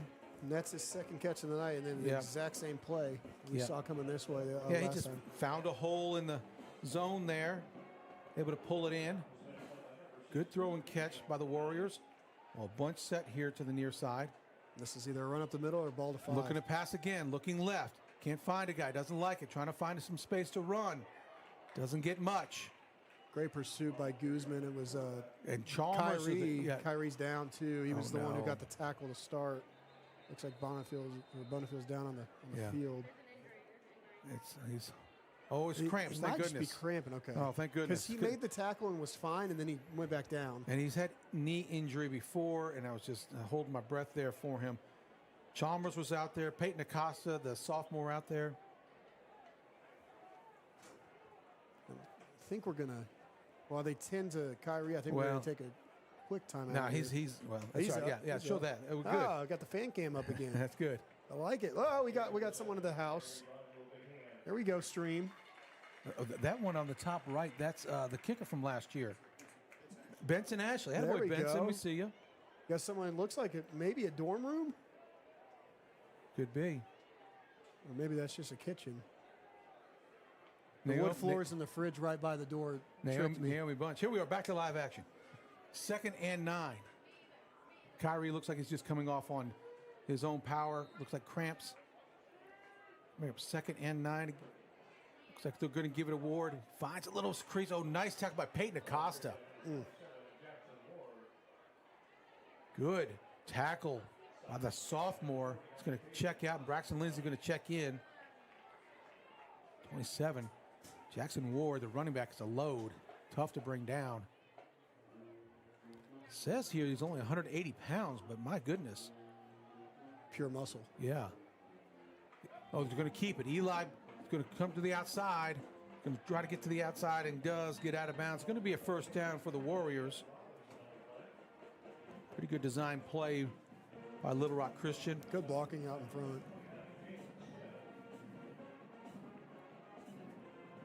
Ball on the plus side now on the Mounties 42-yard line. Seeing a little bit of life from this Warrior offense here. You can, you can tell they're not laying down. They're going fast. Looking for, he's got a lot of pressure. Throws out to the side, no good. Hunter Dickey on the pressure. It's a tough ball to complete when your quarterback's moving and your running back stationary in the flat. Person Cruz as well, providing that pressure. It was Hunter Dickey and you said Cruz? Herson Cruz, yeah, providing the pressure, making him get off schedule so he couldn't set his feet off platform. Ball on this near hash. Robertson puts Ward in motion. Looks that way. It's run all the way. Braxton Lindsay just misses and he slides down. Yeah, he slid. He saw number 3 Jagger Blackberg and said, "Man, that dude is tough." And he saw what he did to his running back and said, I don't know about this one. It's going to bring up 3rd down and 6.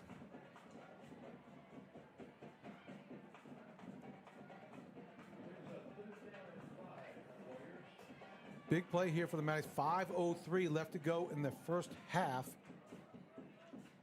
There's Watson in motion. He goes back. Robertson looking right. Can't find anybody. Pulls it down. Tries to get to the first down. Braxton Lindsay is there along with Gerardo Guzman. It was the way Lindsey broke down instead of going for the fake. He just stayed in place, kept his feet under him, and made a good play. Pretty good job by the quarterback, Eli Robertson, to pull that down. Find some space, get some yardage. Going to make it 4th and a short 1. All placed on the 33-yard line, 34. Robertson by himself. Probably design run all the way, and he does get it. Julian Arroyos brings him down hard. Oh. Arroyos at 230 pounds, all-state defensive lineman last season. It's good to see Kyrie back out there. Kyrie Bonneville checks in as Arroyos checks out. Empty set for Robertson. Straight back, looking downfield, steps up, throws over the middle. Ball tipped and intercepted. Mounties bringing it back. Is that Brown? Jalen Smith still on his feet. He's still on his feet. Jalen. Good blocking out front. He's down the sideline. He's at the 20. He's going to bring it back for a touchdown. Play. That is going to be a 90-yard interception return for Jalen Smith. And there is a flag. Oh, my goodness. On the 31-yard line. You get a block in the back. Referees are blowing the whistle. Don't think it's going to affect the interception. It looked like it was after the interception, but what an interception return. And how about how well the defensive the backs are playing tonight? Incredible. Eyes are on the ball. They're making interceptions, knocking balls down. I think we're going to see a block in the back or a hold here on the return. Face mask. Face mask on the return, I'm assuming? Okay. Okay, so it is a face mask on the return. The Mounties are going to get the ball. It looks like at about the 31 is where the flag is. We'll see where they spot the ball. Oh, yeah, we got the 15-yard penalty to go with it. Okay. So we're going to be on the 15 or 16-yard line, start the drive. And so far, that hasn't mattered. I don't think unless we get a penalty or go backwards first, we get to set any records this drive. But we'll take what we can get. Ball on the 16-yard line. Back there with Jeff, it looks like number 9. That's Ike. Ike. Oh, when they're going to go with Kramer, switching Tim to quarterback, Jeff here at receiver. Little wildcat. Little wildcat Could formation. Be a swing pass to Jeff. No, all the way. Titus Kramer keeps it. Nice run for Kramer. Going to gain 8 yards all the way to the 26-yard line. I like the thought process there. You're basically saying, okay, Jeff has done his thing a lot. We want to get the ball to Kramer here. Well, we'll just skip that part. We'll just skip the piece of giving the ball to Jeff first. We'll send him out wide to make him eye candy and let Kramer do his thing. Here you got to respect what Kramer Jeff can once do here. again, and Jeff in the slot on the hash here. 2nd and 2. Kramer fakes a pass. Keep all the way. Fighting for yardage up the middle. Nice gain of 5 yards. Tough running. Your first down. How about that offensive line of the Mounties? Henry Frazier, Caden Larimore, Andrew Cordici, Grayson Cooper. Is it number 70, Brody Martin out there tonight, just doing a fantastic job. And Jeff's off the field for this play. Jeff and Braxton off the field. You're going to go with a tight set. Yeah. First down. Titus Kramer in the backfield. Watch what these guys do right here. Keep all the way. Titus Kramer trying to seam. Does find one. Nice carry. Good blocking out there with Xander Burke. And leading with him is Jason Volk. Gideon Carlisle on the tackle for the Warriors. Bring up 2nd and 1. What a luxury to be able to stamp the ball 3 times in a row to Kramer and basically get 2 first downs out of it. First team all-conference running back last year in the 7A West. Regan is back there once again. Burke is going to move to Regan's right side. Tight formation here to the near numbers. Looks like an inside handoff to Jason Volk. Trying to find some room, cuts up the middle, still on his feet to the 50, all the way down to the 45-yard line of the Warriors. If there's anybody on this field who I think can do a little bit of a Jeff Regan impersonation, it's Jason Vogt when he gets the ball in the backfield. DJ Williams with the tackle for the Warriors, but not after Jason Vogt gets a good 17 yards on the carry. He only gets it every once in a while, but he's averaging over 22 yards a carry on the season. Jason Vogt, 155 pounds. Still hard to bring down, very strong. Twins to the both sides. Empty set for Regan. Regan looking right, looking downfield. Tipped, trying to get the ball to Parker Nix. Good play by Connor Davis, number 10. You talk about it. The number one thing you might see from an offense after a bye week is some rust in the passing game, just because of the timing. Mm-hmm. We talked about that, didn't we? Where the running game would stay consistent, but maybe the passing game might be a little off. Looked like Jeff was trying to force it in there. Gonna bring up 2nd and 10. Burke back there with Regan. Gonna give it to Burke. Looking for room on the right side. Nice run, strong run by Burke. Gain of 14 yards all the way down to the 32-yard line of the Warriors. Gabe Schroeder brings them down. You tell me. I mean, that's a big guy running. That's 3 different guys running the football in this drive alone, and that's not including Jeff Regan. Empty set, 5 wide, 3 to the far side, 2 to the near. This is where the Mounties like to take shots into the end zone. Defensive quick hitter, Jason Volk. Ooh, good read. Good read by number 2, yeah. Yeah, CJ Jones made a nice stop. 5'9", 165-pound defensive back. Read it all the way. Look, the Mounties are going to call a timeout here as they're up 35-0 with 52 seconds left to go in the first half. We'll be right back after this.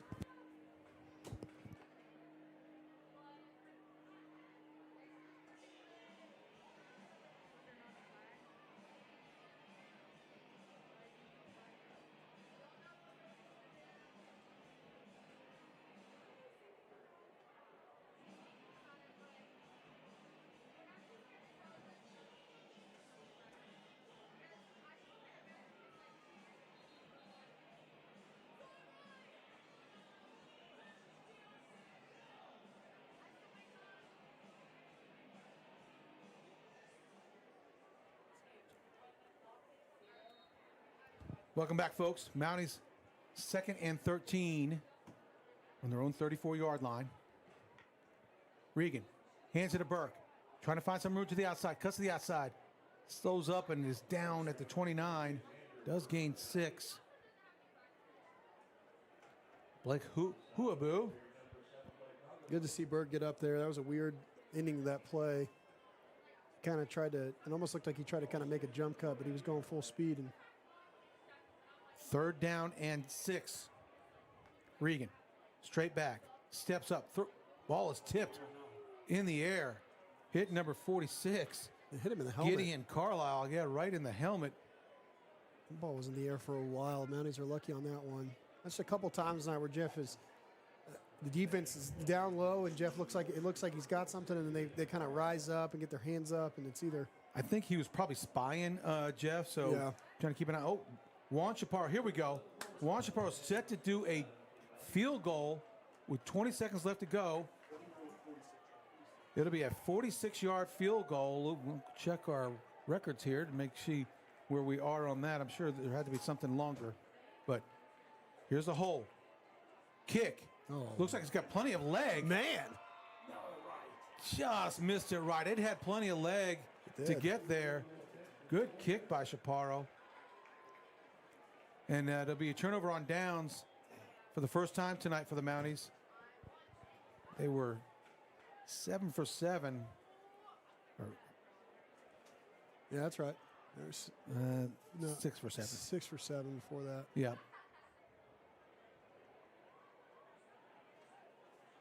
5 for 7. Yeah. I'm getting my Five math. Didn't need back my times table. Oh, my goodness. Hey, we've done everything we could to get to Thanksgiving break.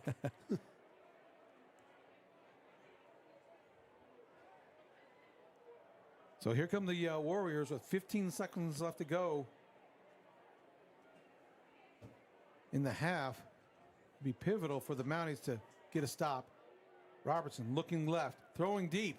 Ball picked off. Man. Oh, that's Cooper Daniel. CD for 6. Let's see if he can get in the end zone. Yeah. Cuts to the sideline, stays in bounds, and stepped out of bounds at the 22-yard line. Cooper Daniel with his second interception of the night. Wow. Man, and he was close to taking it in. Should we try a field goal again? We're going to try a field goal once again. Let's go. Here's that replay. Look how Cooper Daniel keeps his eyes on the ball. And it's just Stays plays with it. center field, catches it. It's like playing jackpot. So we're going to bring out Chaparro to kick it once again. It's going to be placed on the 29-yard line. We're going to call a timeout. Coach Harbison wants to talk to him real quick. I guess it kind of was rushed out there. No need to rush him. So Braxton Holland is the deep snapper. what's the distance we're looking at this Brooks one? Barriola, the holder. 39. 39. So 7 yards. 7 yards closer than the last one. Well, we can check some of the scores going on right now. Bentonville is up over Springdale 13-0 with just 8 seconds left to go in the first half. Bryan is up 28-0 over Fayetteville in the second quarter. Yeah, West And is West up- is losing at Conway 28-17 right now in the second quarter. Looks like Springdale is driving. Well, they're in the red zone, but 10 seconds left to go in the first half. So Chaparro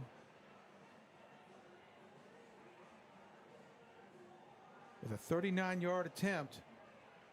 Had plenty of leg on the 47-yard attempt. Just left it out right. Holland to snap. Barriola to hold. There it is. Kick is up. Plenty of leg. No good. We pulled it left. He pulled it a little left, yeah. And that's going to be the end of the first half of the Mounties with an unbelievable start to this ball game. Mounties up 35-0 going into the halftime with some incredible play, Coach.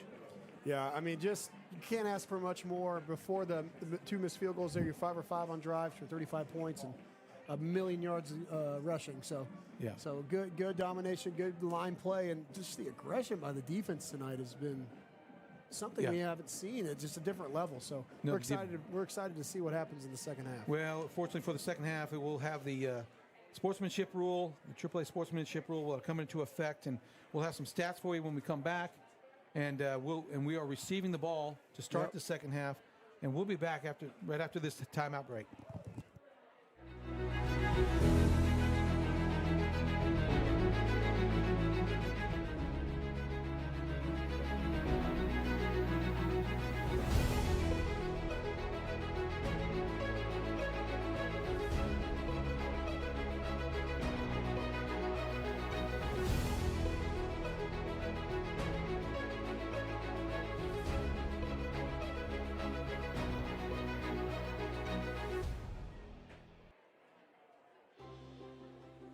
Best Bank, we believe financial confidence should be within reach for everyone.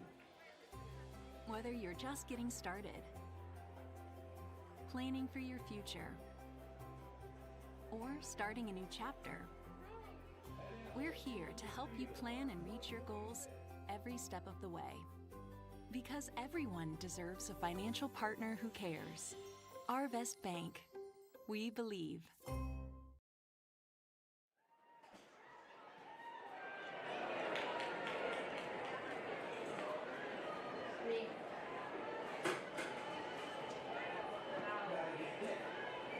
Gotta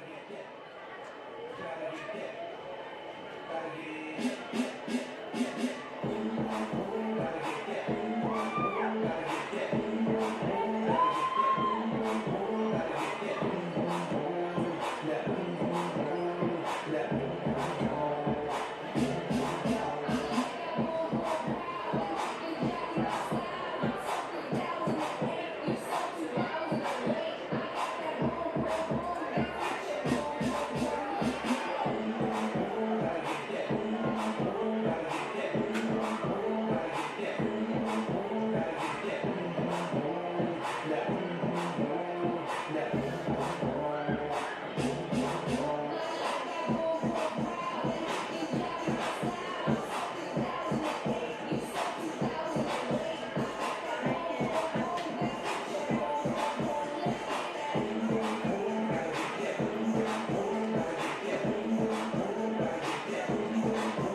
Give the Rogers Royals a great big hand. Great job, ladies.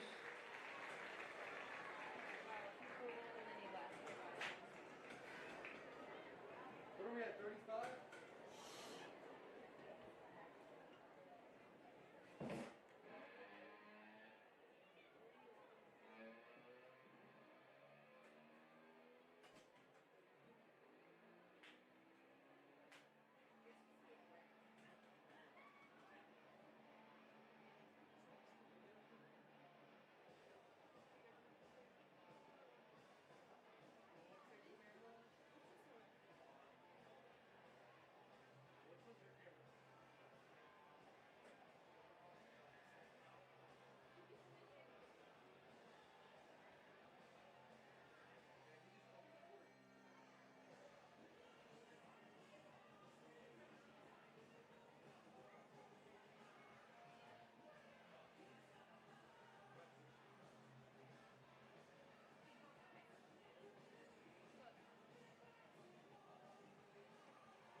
Hey, folks, welcome back. As players take the field here, we want to welcome back to the second half. And, man, what a half it was. We got some replays coming up here.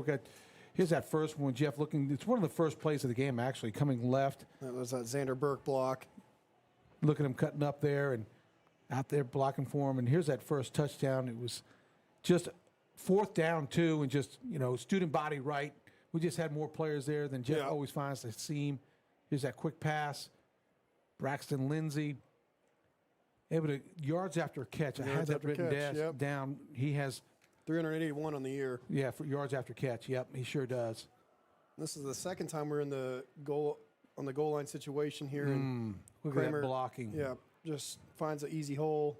We're going to see one of our defensive plays tonight. Look at Braxton Lindsay comes up and corrals the fast Eli. No, here's that 99-yard run. Oh, my goodness.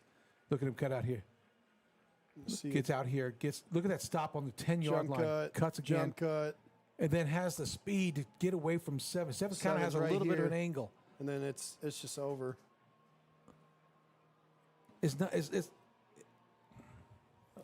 So we're going to see that again here. And yeah, it's the ability to cut in small spaces, tight spaces, but also have the speed to carry it that far.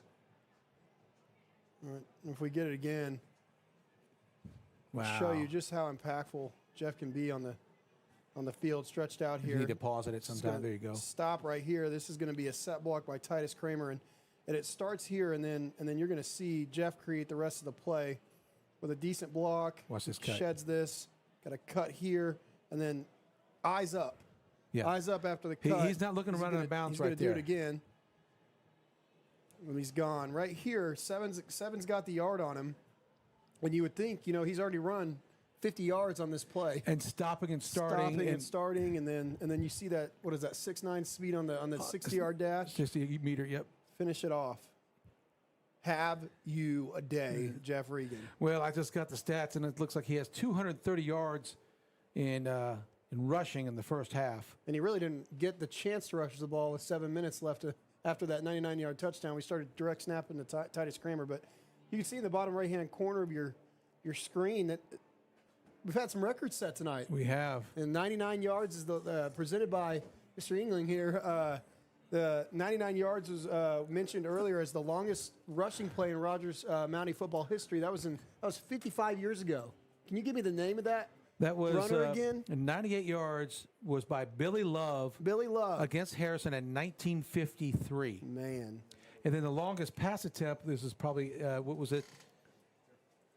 The longest passing attempt, and this is the second longest in school history. Is the 88-yarder by Xander Burke, and I believe it was 2 years ago, 2023, that we had Dane Williams to Jacob Jenkins. It was against North Little Rock in 2023.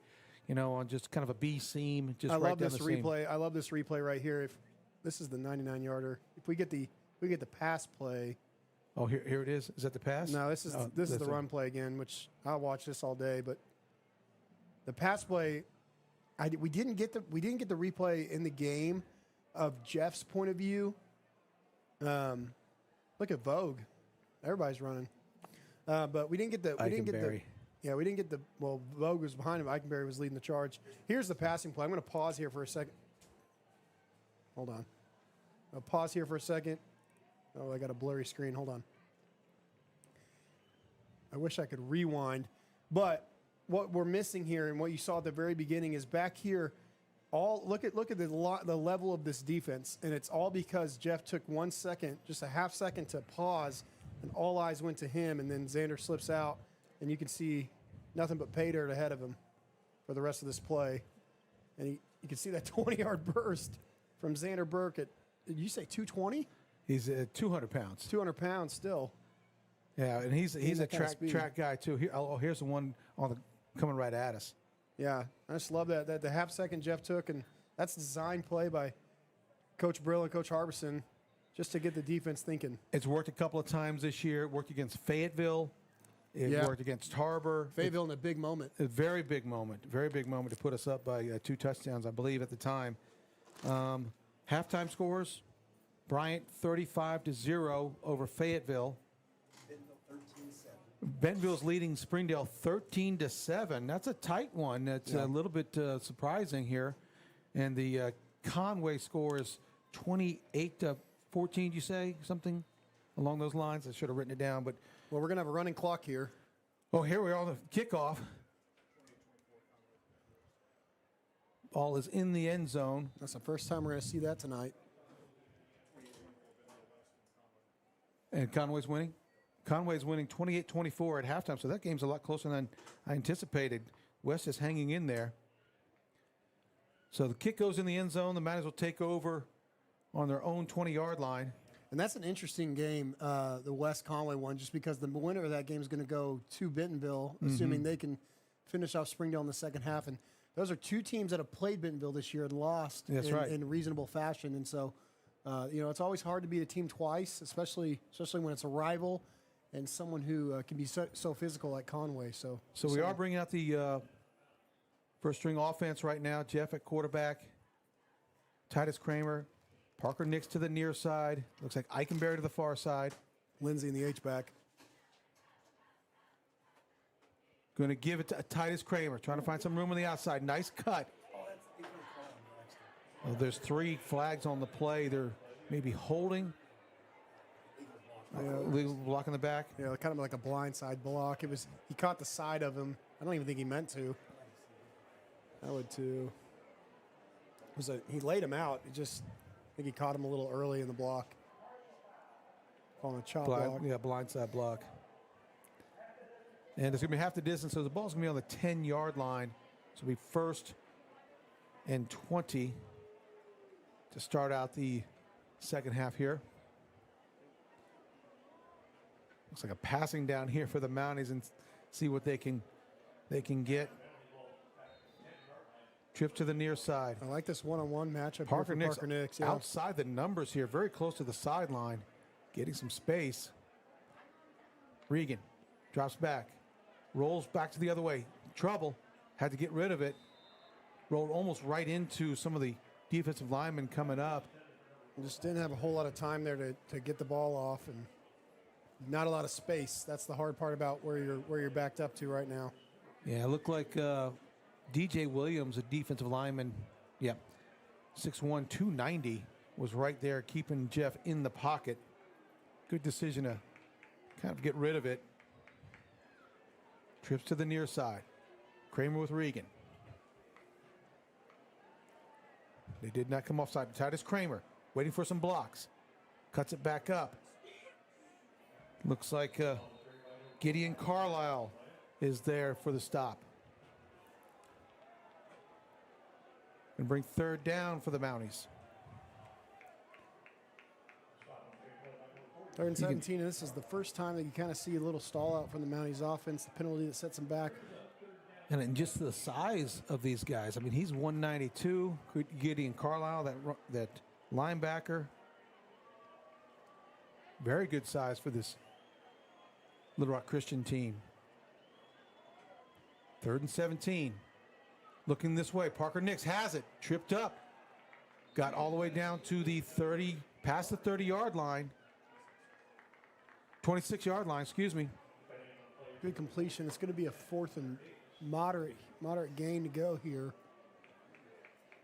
Looks like we're going to go for it. 4th Looks and 5. like they spotted him on the... We're going to change here. We're going to go ahead and punt. Yeah, very high conversion rate on the 4th down. Looks like, but back where we are on our own 25-yard line.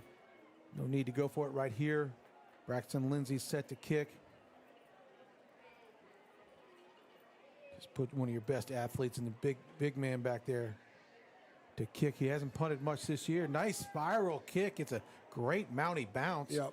All the way to the 34-yard line. And the ball goes out of bounds. And looks like the Warriors are going to take over at their own 34-yard line. Solid punt for Braxton Lindsay. Man, it's got behind the chains on that first penalty. One of the few penalties the Mounties have had tonight, and very cleanly played so far. Robertson, the quarterback. Ward Running back looking left, looking for him here. Not available. Tucks it. Tries to find some room up the middle. Does. Robertson does a good job of being slippery there. Yeah, gain of 5 yards. He was looking for Ward out here in the flat and good coverage. I believe that was Peyton Acosta who picked up the running back, trying to be on the swing route. Zeke Parsons going to walk off of maybe a rolled ankle. Trips to the far side. Pistol formation. Puts Ward in motion. Looking that way. Design run all the way. Oh, that's Julian Arroyos. Pulls him down. That's a tackle for loss. Terrific job by Julian. Able to corral the quarterback. Look at the initial push here by Arroyos as he just slips in and finishes strong. And Nice. looks like we're going to get a sub for Parsons. Kind of rolled up an ankle on the last play. Hope he's okay. Puts Ward in motion once again. Back to throw. Looking right. No, big Flips it. hit. A.J. Francisco with the interception. Cuts it up to the middle. All the way down to the 34-yard line of the Warriors. Number 13, A.J. Francisco. Eyes on the ball. That's our third interception of the night by this defense. It should be four. Yeah, Is it four? It's 4 interceptions, but this one, you got to give credit to the front seven. Hurston Cruz comes in and lays the wood. And you're going to see on this replay, Cruz get back there fast. We got it there. We got it late. Francisco's just all over that one. Eyes up. Yeah, I love how the defensive backs' eyes are on the ball tonight. Regan in the backfield. Kramer. Gives it to Kramer. Nice seam up there. Gain of 2, maybe 3. 16 and 1 on the tackle. Nick Harp is on the tackle along with Schroeder. And bring up second down.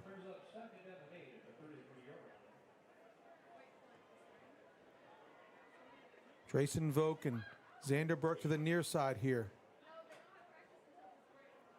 Braxton Lindsay to the far. Pulls it. Looking in the middle. Rolling. Throwing.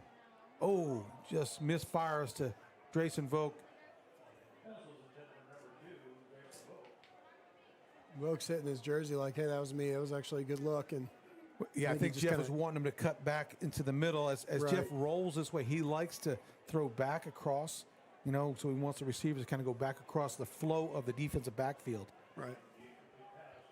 He and Braxton have kind of perfected that in a way. You know, he just it gives him a thumb, like go back that way. And it's going to be 3rd and 8. Lindsey by himself on the far side. Regan holds it. Braxton Lindsey has it. Escapes. Bounce off of another man. Going to be enough for a first down near the 20-yard line. Great run after the catch once again. C.J. Jones, a man on the tackle for the Warriors. Even when Braxton doesn't have a lot of room for yards after catch, he's at least going to get a couple. It's an injury on the play here. And, you know, while they're taking a timeout on the field, we got the drone footage. shot. Drone shot. We wouldn't want to get away from that. Yeah, What beautiful. Well, I like the colors that brings out. Yeah. Our grass looks so green. yeah, nothing better than under the lights on a Friday night. And I think the only thing that's going to stop a rolling clock here is an injury timeout. We're already halfway through the halfway through the third quarter here, and We'll think take we'll we'll take take an quick injury break, timeout yeah. with them. We'll take an injury break with them. We'll be right back after this. At Fence Guys, we believe in building more than just fences.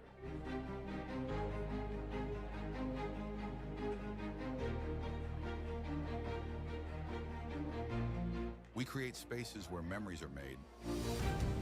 Whether it's the timeless beauty of cedar, the low-maintenance ornamental iron fence, or the robust chain link, we offer a range of options to suit your needs. Proudly supporting local high school athletics, making every backyard a place to play, laugh, and connect. Ready to transform your backyard? Visit FenceGuys.com for a free estimate today. Fence Guys, proudly serving Northwest Arkansas. looks like a false start to come back from the injury timeout. So a little eager. Going to push the Mounties back 5 yards. Going to be 1st and 15.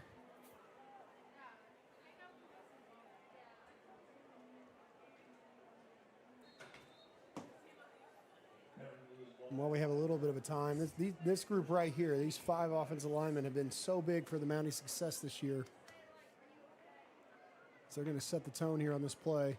Regan gives it to Kramer. Cuts up the middle. Bounces. 20. 15. Running out of bounds at the 10-yard line. Like Huggleblue and C.J. Jones out there as well. 15-yard run, 1st down for the Mounties. Ball placed at the 11-yard line.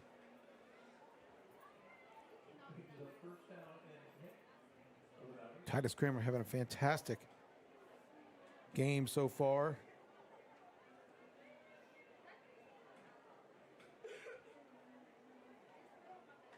First and 10, Regan gets the ball. Looks like he's going to pass. Look in the end zone. Oh, just out of Parker Nick's hands. Kramer has, at halftime, 25 yards rushing and a TD. He's got 45 yards now on the game. Right there, Nix does a good job getting a break on the defender and has his hands, has his hands out wide, ready for the reception, and just missed it. 2nd and 10. They can get a 1st down on the 1-yard line. Give it to Kramer. Good tackle out there. He coughed that ball up. I don't know if he was down yet or not, but Mounties do recover, it looked like. I tell you what, the number 7, Blake Huggleblue, he is played a heck of a game tonight. Called his name nearly every time out there. Gain of 3 on the play. You know, one thing, and like I said, I wasn't in the booth for the Heritage game, but this delayed snap count has been kind of messing with their defensive line all night. Yeah, they're shifting a little bit too. The defensive line is shifting. They give you a couple different looks. 3rd down. Regan pulls it. Quick flip. Drayson Vogt trying to cut on a bounces outside again. Stays on his feet. Looking for some room. Coming this way. He's got a little bit of room. Tries to cut up again. And he's going to be brought down by Gideon Carlisle. He had the whole team on him. No kidding. At some point, he had a lot of folks on there. I think that was a 36-yard run for -2 yards, but I like the effort. He's always trying to find a way to get out there and get a win, get in the end zone. Looks like we are going to bring out the field goal unit once again for their 3rd attempt tonight. Balls will be placed on the 20-yard line, be a 30-yard field goal. Brooks Barriola to hold, Holland to snap. Yeah, it looks like more of a straight-on kick this time. Just like an extra point. It's low, and it's no good. Is he left there? I think it was left because it looked like it had enough leg. When he does his extra points, they seem to be on point. It's a routine. Yeah, it's routine, and he needs to stay in that rhythm and the routine like it's just an extra point. And speaking for him here, this Mountie offense hasn't had a lot of opportunities for field goals this year. So I like the opportunities he's getting tonight. It's just, man, those first 2 were just barely off, and now you gotta figure out, like you said, your rhythm for those. Puts Ward in motion. Straight back. Has pressure. Braxton Lindsey's there. Cuts out of it. Robertson making some way out to the sideline. Yeah. A.J. Francisco chases him out of bounds. It's a good pursuit by A.J. 8 yards on the carry by Robertson.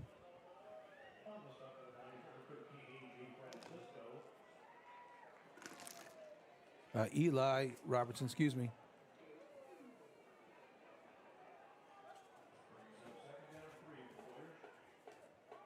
Oh, good tackle. Arroyos just blew that up. Holy cow. So quick to the ball for a guy that big. He was lined up on the other side of the line of scrimmage, and it just didn't matter. And then this is what I love about the depth of our front 7. You take Arroyos off after that play, and guess who comes in the game? Hunter Dickey. Kyrie Bonneville, Braxton Williams there, the defensive line, as long as Hunter Dickey. Looking this way. Robertson out to the side. One-handed catch. Nice catch. That's Tristan Watson. I think that's why he's returning All-State right there. Yeah, All-State competitor from last year. It is going to be enough for a first down for the Warriors. 2:08 left to go in the third quarter. Stay in the pistol formation. Back to pass. Steps up, trying to find some space. Kyrie Bonneville being held, but they don't call it. Chalmers chases him out of bounds. Good job by Cohen. Really good job by Cohen. Robertson tried to throw him off by kind of setting his feet, but Chalmers does a good job of just staying in pursuit, eyes on the quarterback, not reading the arm or the stature, just going to get the tackle. 2nd down and 6. Looks like pass again. Good pressure by Braxton Williams.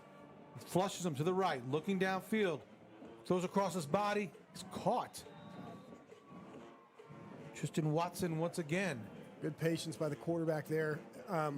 So far in this possession, we've seen 4 straight plays by the Mounties rushing 4. I'm interested to see here if Coach Dale Williams dials up a little more pressure. Arroyo's checks back in.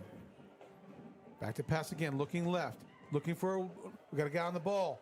Good defense back there. Jalen Smith had his eyes on the ball. If that ball was anywhere close to the receiver, I think he comes down with another pick. Yeah, and the versatility by Guzman to do what he's doing all day long, where he's pursuing the running back, pursuing the quarterback on all these tackles, and then that time he's just like, okay, I'll take the assignment of Mr. Watson, who's made that one-hand grab just a couple plays ago.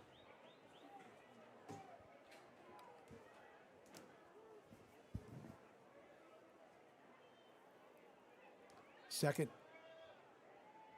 He's flushed out at the line of scrimmage, throwing long.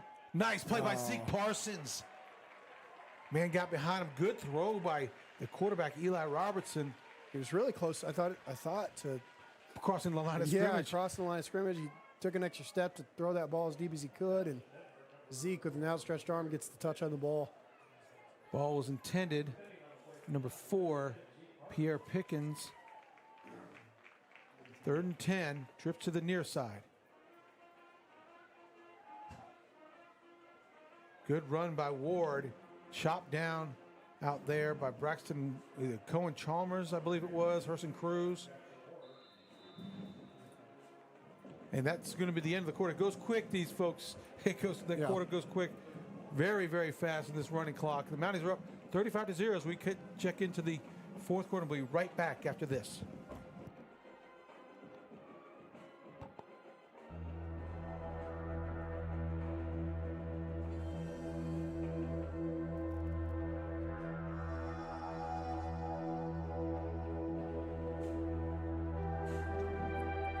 That's good.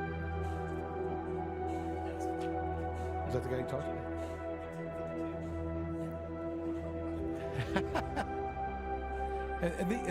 Well, these are records from all of Rogers. If this was just Heritage, their record book started over. Hey, welcome back, folks. Here we are to start the fourth quarter. One more record we're kind of keeping an eye on is Cooper Daniel, who has 2 interceptions tonight. He'll be in the record book. The most interceptions in a game is 3. We have 4 guys tied with that. Back pitch. There's going to be another pass. Tristan Watson looking to pass on the wheel route to the quarterback. Picked off. Cooper Daniel. I just called it. Oh, he dropped it. Oh, my goodness. I just called it. We just called it. He had the ball in his hands. That was almost a catch and fumble. One more let's pick. See that. Let's see that. One more pick, and he ties the record for the most interceptions in a game. See the wheel route back to the. He's going to throw it regardless. Cooper's there all the way, and oh man, just it's too bad. I think he heard you say he would have the record. He must have heard it. Either way, Mounties take over on offense, and I think he'd had a long way to run there too. I think. Are we going to see second string? Yeah. It does look like it. Bentonville's up 27-7 in their game against Springdale. Looks like that is going to be Porta as a quarterback.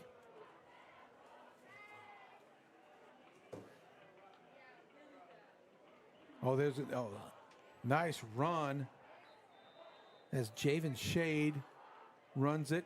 And he's done a lot with his opportunity this year, coming in the fourth quarters of a lot of these games where the Mounties are up big. Yeah, Caleb Porter, quarterback, number 11. 27 is Hudson Roach. 24 out there is Cole Woodruff. These receivers to the near side is Cooper McIntosh. And 84 is Nathan Herman. Good to see these JV players getting some playing time here late in the season on a playoff game. Get some experience out there.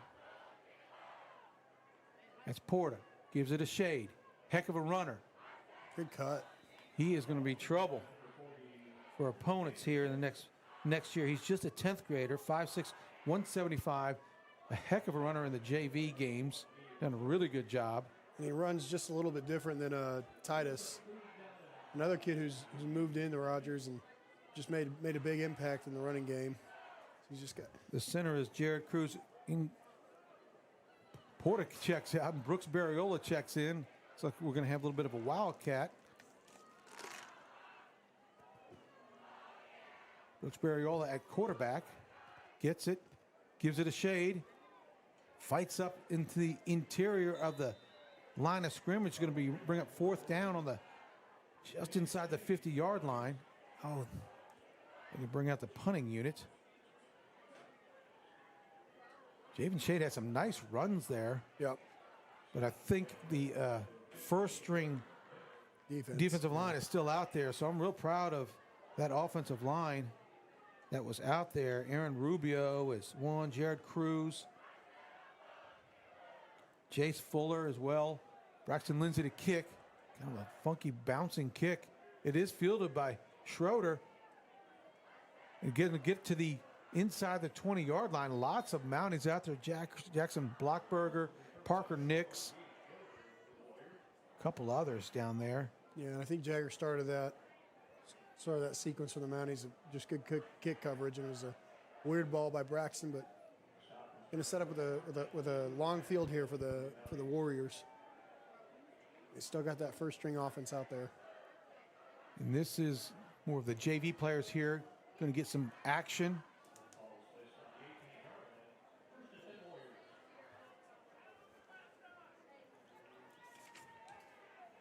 Back to pass. Eli Robertson moving this way, looking downfield. Finds a man. That's number 17 once again. One of his favorite targets tonight. Ryan Burkett. John Branham in the tackle for the Mounties. But not before he gets a first down all the way to the 47-yard line. 48.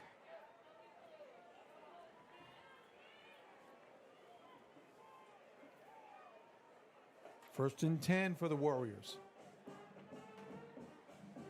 Back to pass again. Looking across the middle. Intercept. Oh, my God. He got it. Oh, John Branham, we just called his name just a moment ago. Another interception for the Mounties. That is number 5 on the game. That's got to be close to a record as far as a team record. Holy cow. We're going to look at that real quick. How about John Branham? The junior, 5'9", 165. We thought he'd talking about it all night here. You're going to see eyes up on the quarterback the whole time. Sticks with the ball. Good play. I'm going to give this Mountie offense a chance once again. Caleb Porter, the quarterback. Brooks Barriola, the running back. Looks like a bunch trip set to the near side. Cole Woodruff by himself all the way out there. Let's give him a shot. Bring him in a little tighter.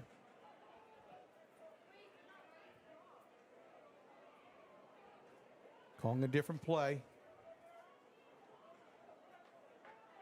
Going to give it to Barriola. Trying to find a seam out there.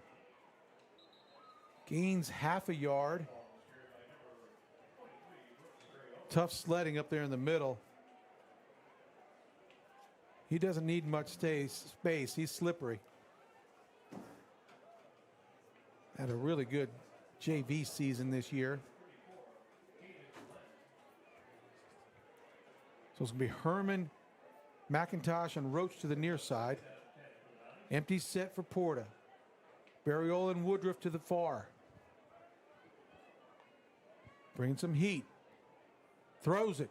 Cole Woodruff has it. Cross the 40-yard line. First down, Mounties.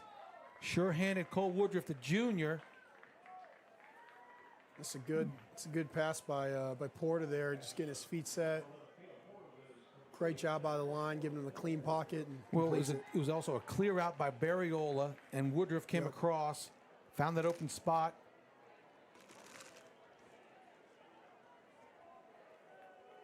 Late sub here. Yeah, Caleb Porter's got a really nice arm.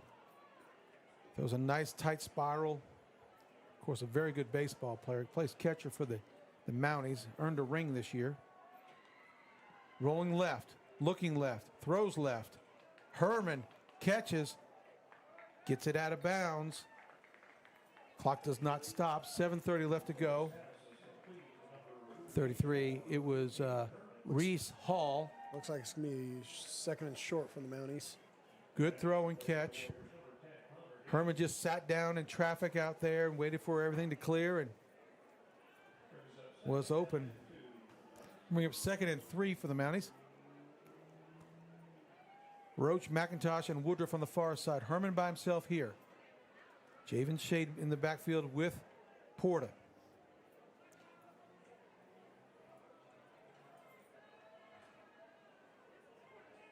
Porta looking right. Steps up, throws deep. That's Cooper McIntosh. Good play by Schroeder, the defensive back. The way to get back there. Good throw, good route. Was it? Yeah, it was a good. I mean, the throw was there, and their safety just does a good job of making a play on the ball. Yeah, Hudson Roach runs a shallow post, and it's supposed to take the defensive back with him, but the defensive back recovered very well to make a good play on that ball. 3rd and 2. Looks like we're bringing Barriola in for that similar Wildcat formation that we saw last possession. Woodruff and McIntosh. It looks like they know they're going to run it. Yeah. They got 9 in the box. I think it's going to be us. Both sides move, but I think we move first.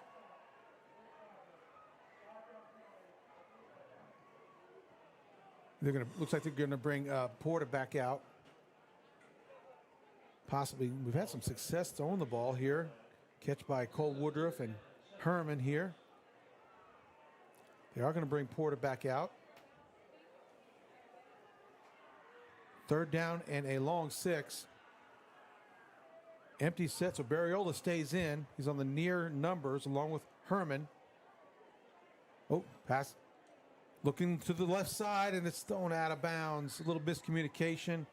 Well, Porter was just trying to get rid of it as he had a defender in his face. Seemed like he was surprised by the snap from the jump there. That too, yeah. Didn't look like they were all on the same page at that point. 4th and 7.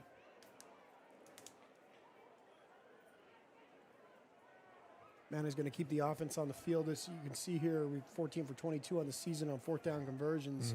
Empty set. Barriola, Roach, McIntosh, Woodruff to the far side. Herman to the near. Ball on the hash.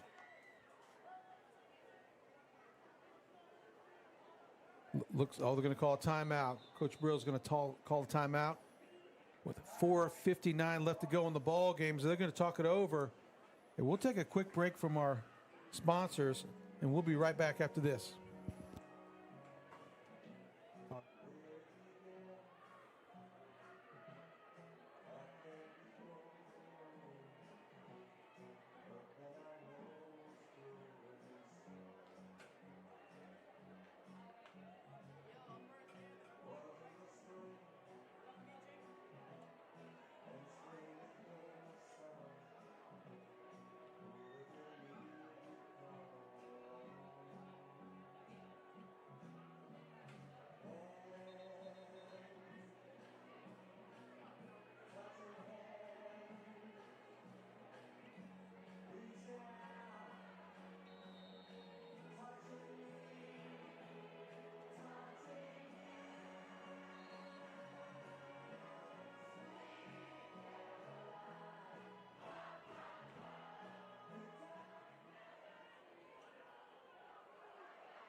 And we're back to live action. Porta. Oh, a false start once again after a timeout. Try to get Barriola in motion there.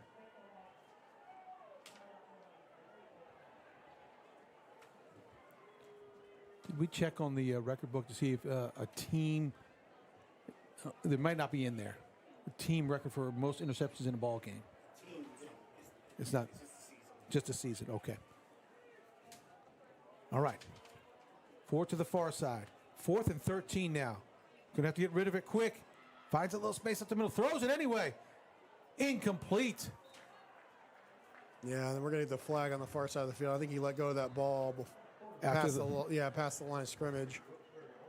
I like how he stepped up in the pocket there, trying to find some space. So the Mounties going to turn it over on downs.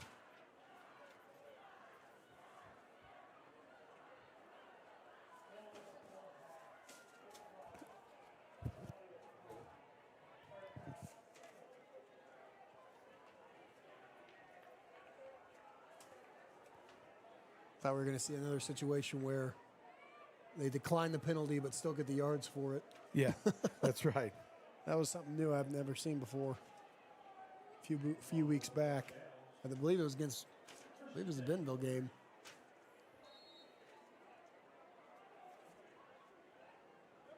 Oh, new running back in here for Little Rock Christian.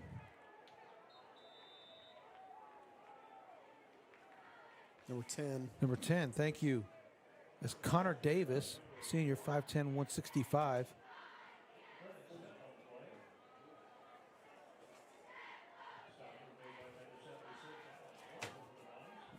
Mounties have a couple other defenders back in here.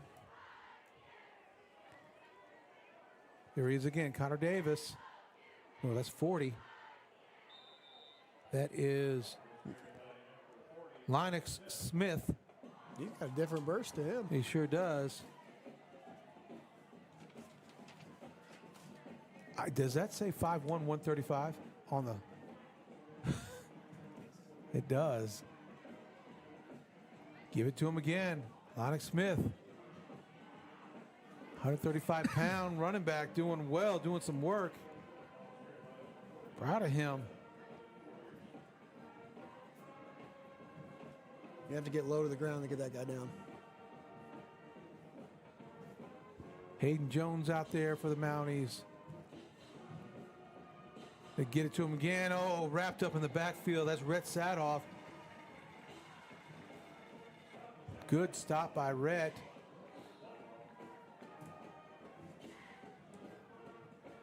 Maddox men out here at defensive backfield and corner on the near side. Joaquin Campazano at linebacker. Along with Rylan Ball. Going to give it to the running back once again. Ooh, nice hit. Rhett Sadoff. I think Rylan Ball is in there as well. I think that's is that Deuce? Yes, Deuce, that's Deuce Ball. Ball. Yeah. That's a great football name.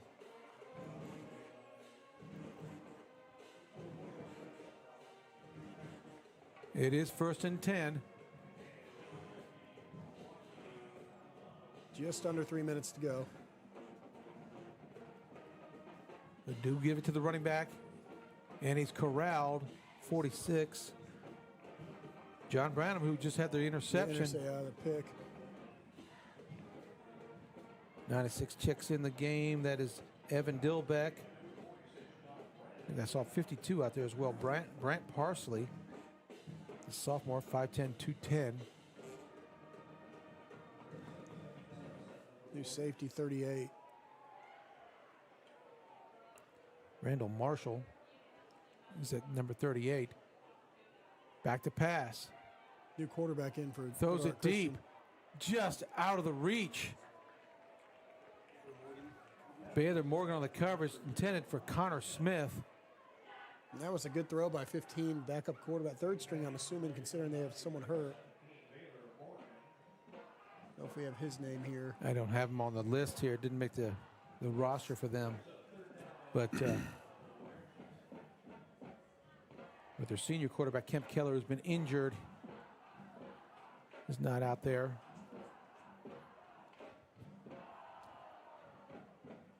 Back to pass once again, rolling this way, looking. Ball is thrown high and incomplete. Pass intended again for Ryan Burkett. Maddox men on the coverage. Rylan Fecht, excuse me, number 16.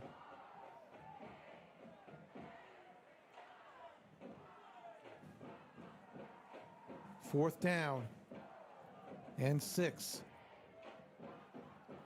See if the Mounties can get a hold. 1 minute left to go in the game. See if they can get the goose egg. Hold them out of the end zone.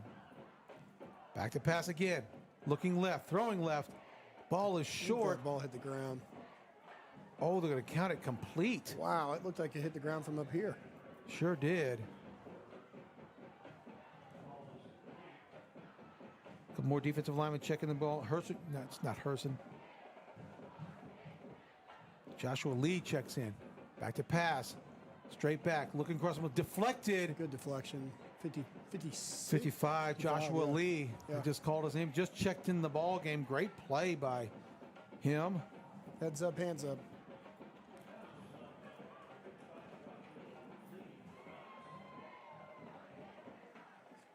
I'm not sure why Cruz would be coming in right now. 2nd and 10. 21 seconds left to go in the ball game. A little bit of time. He's rolling right, still looking. Throws across the middle. Intercepted.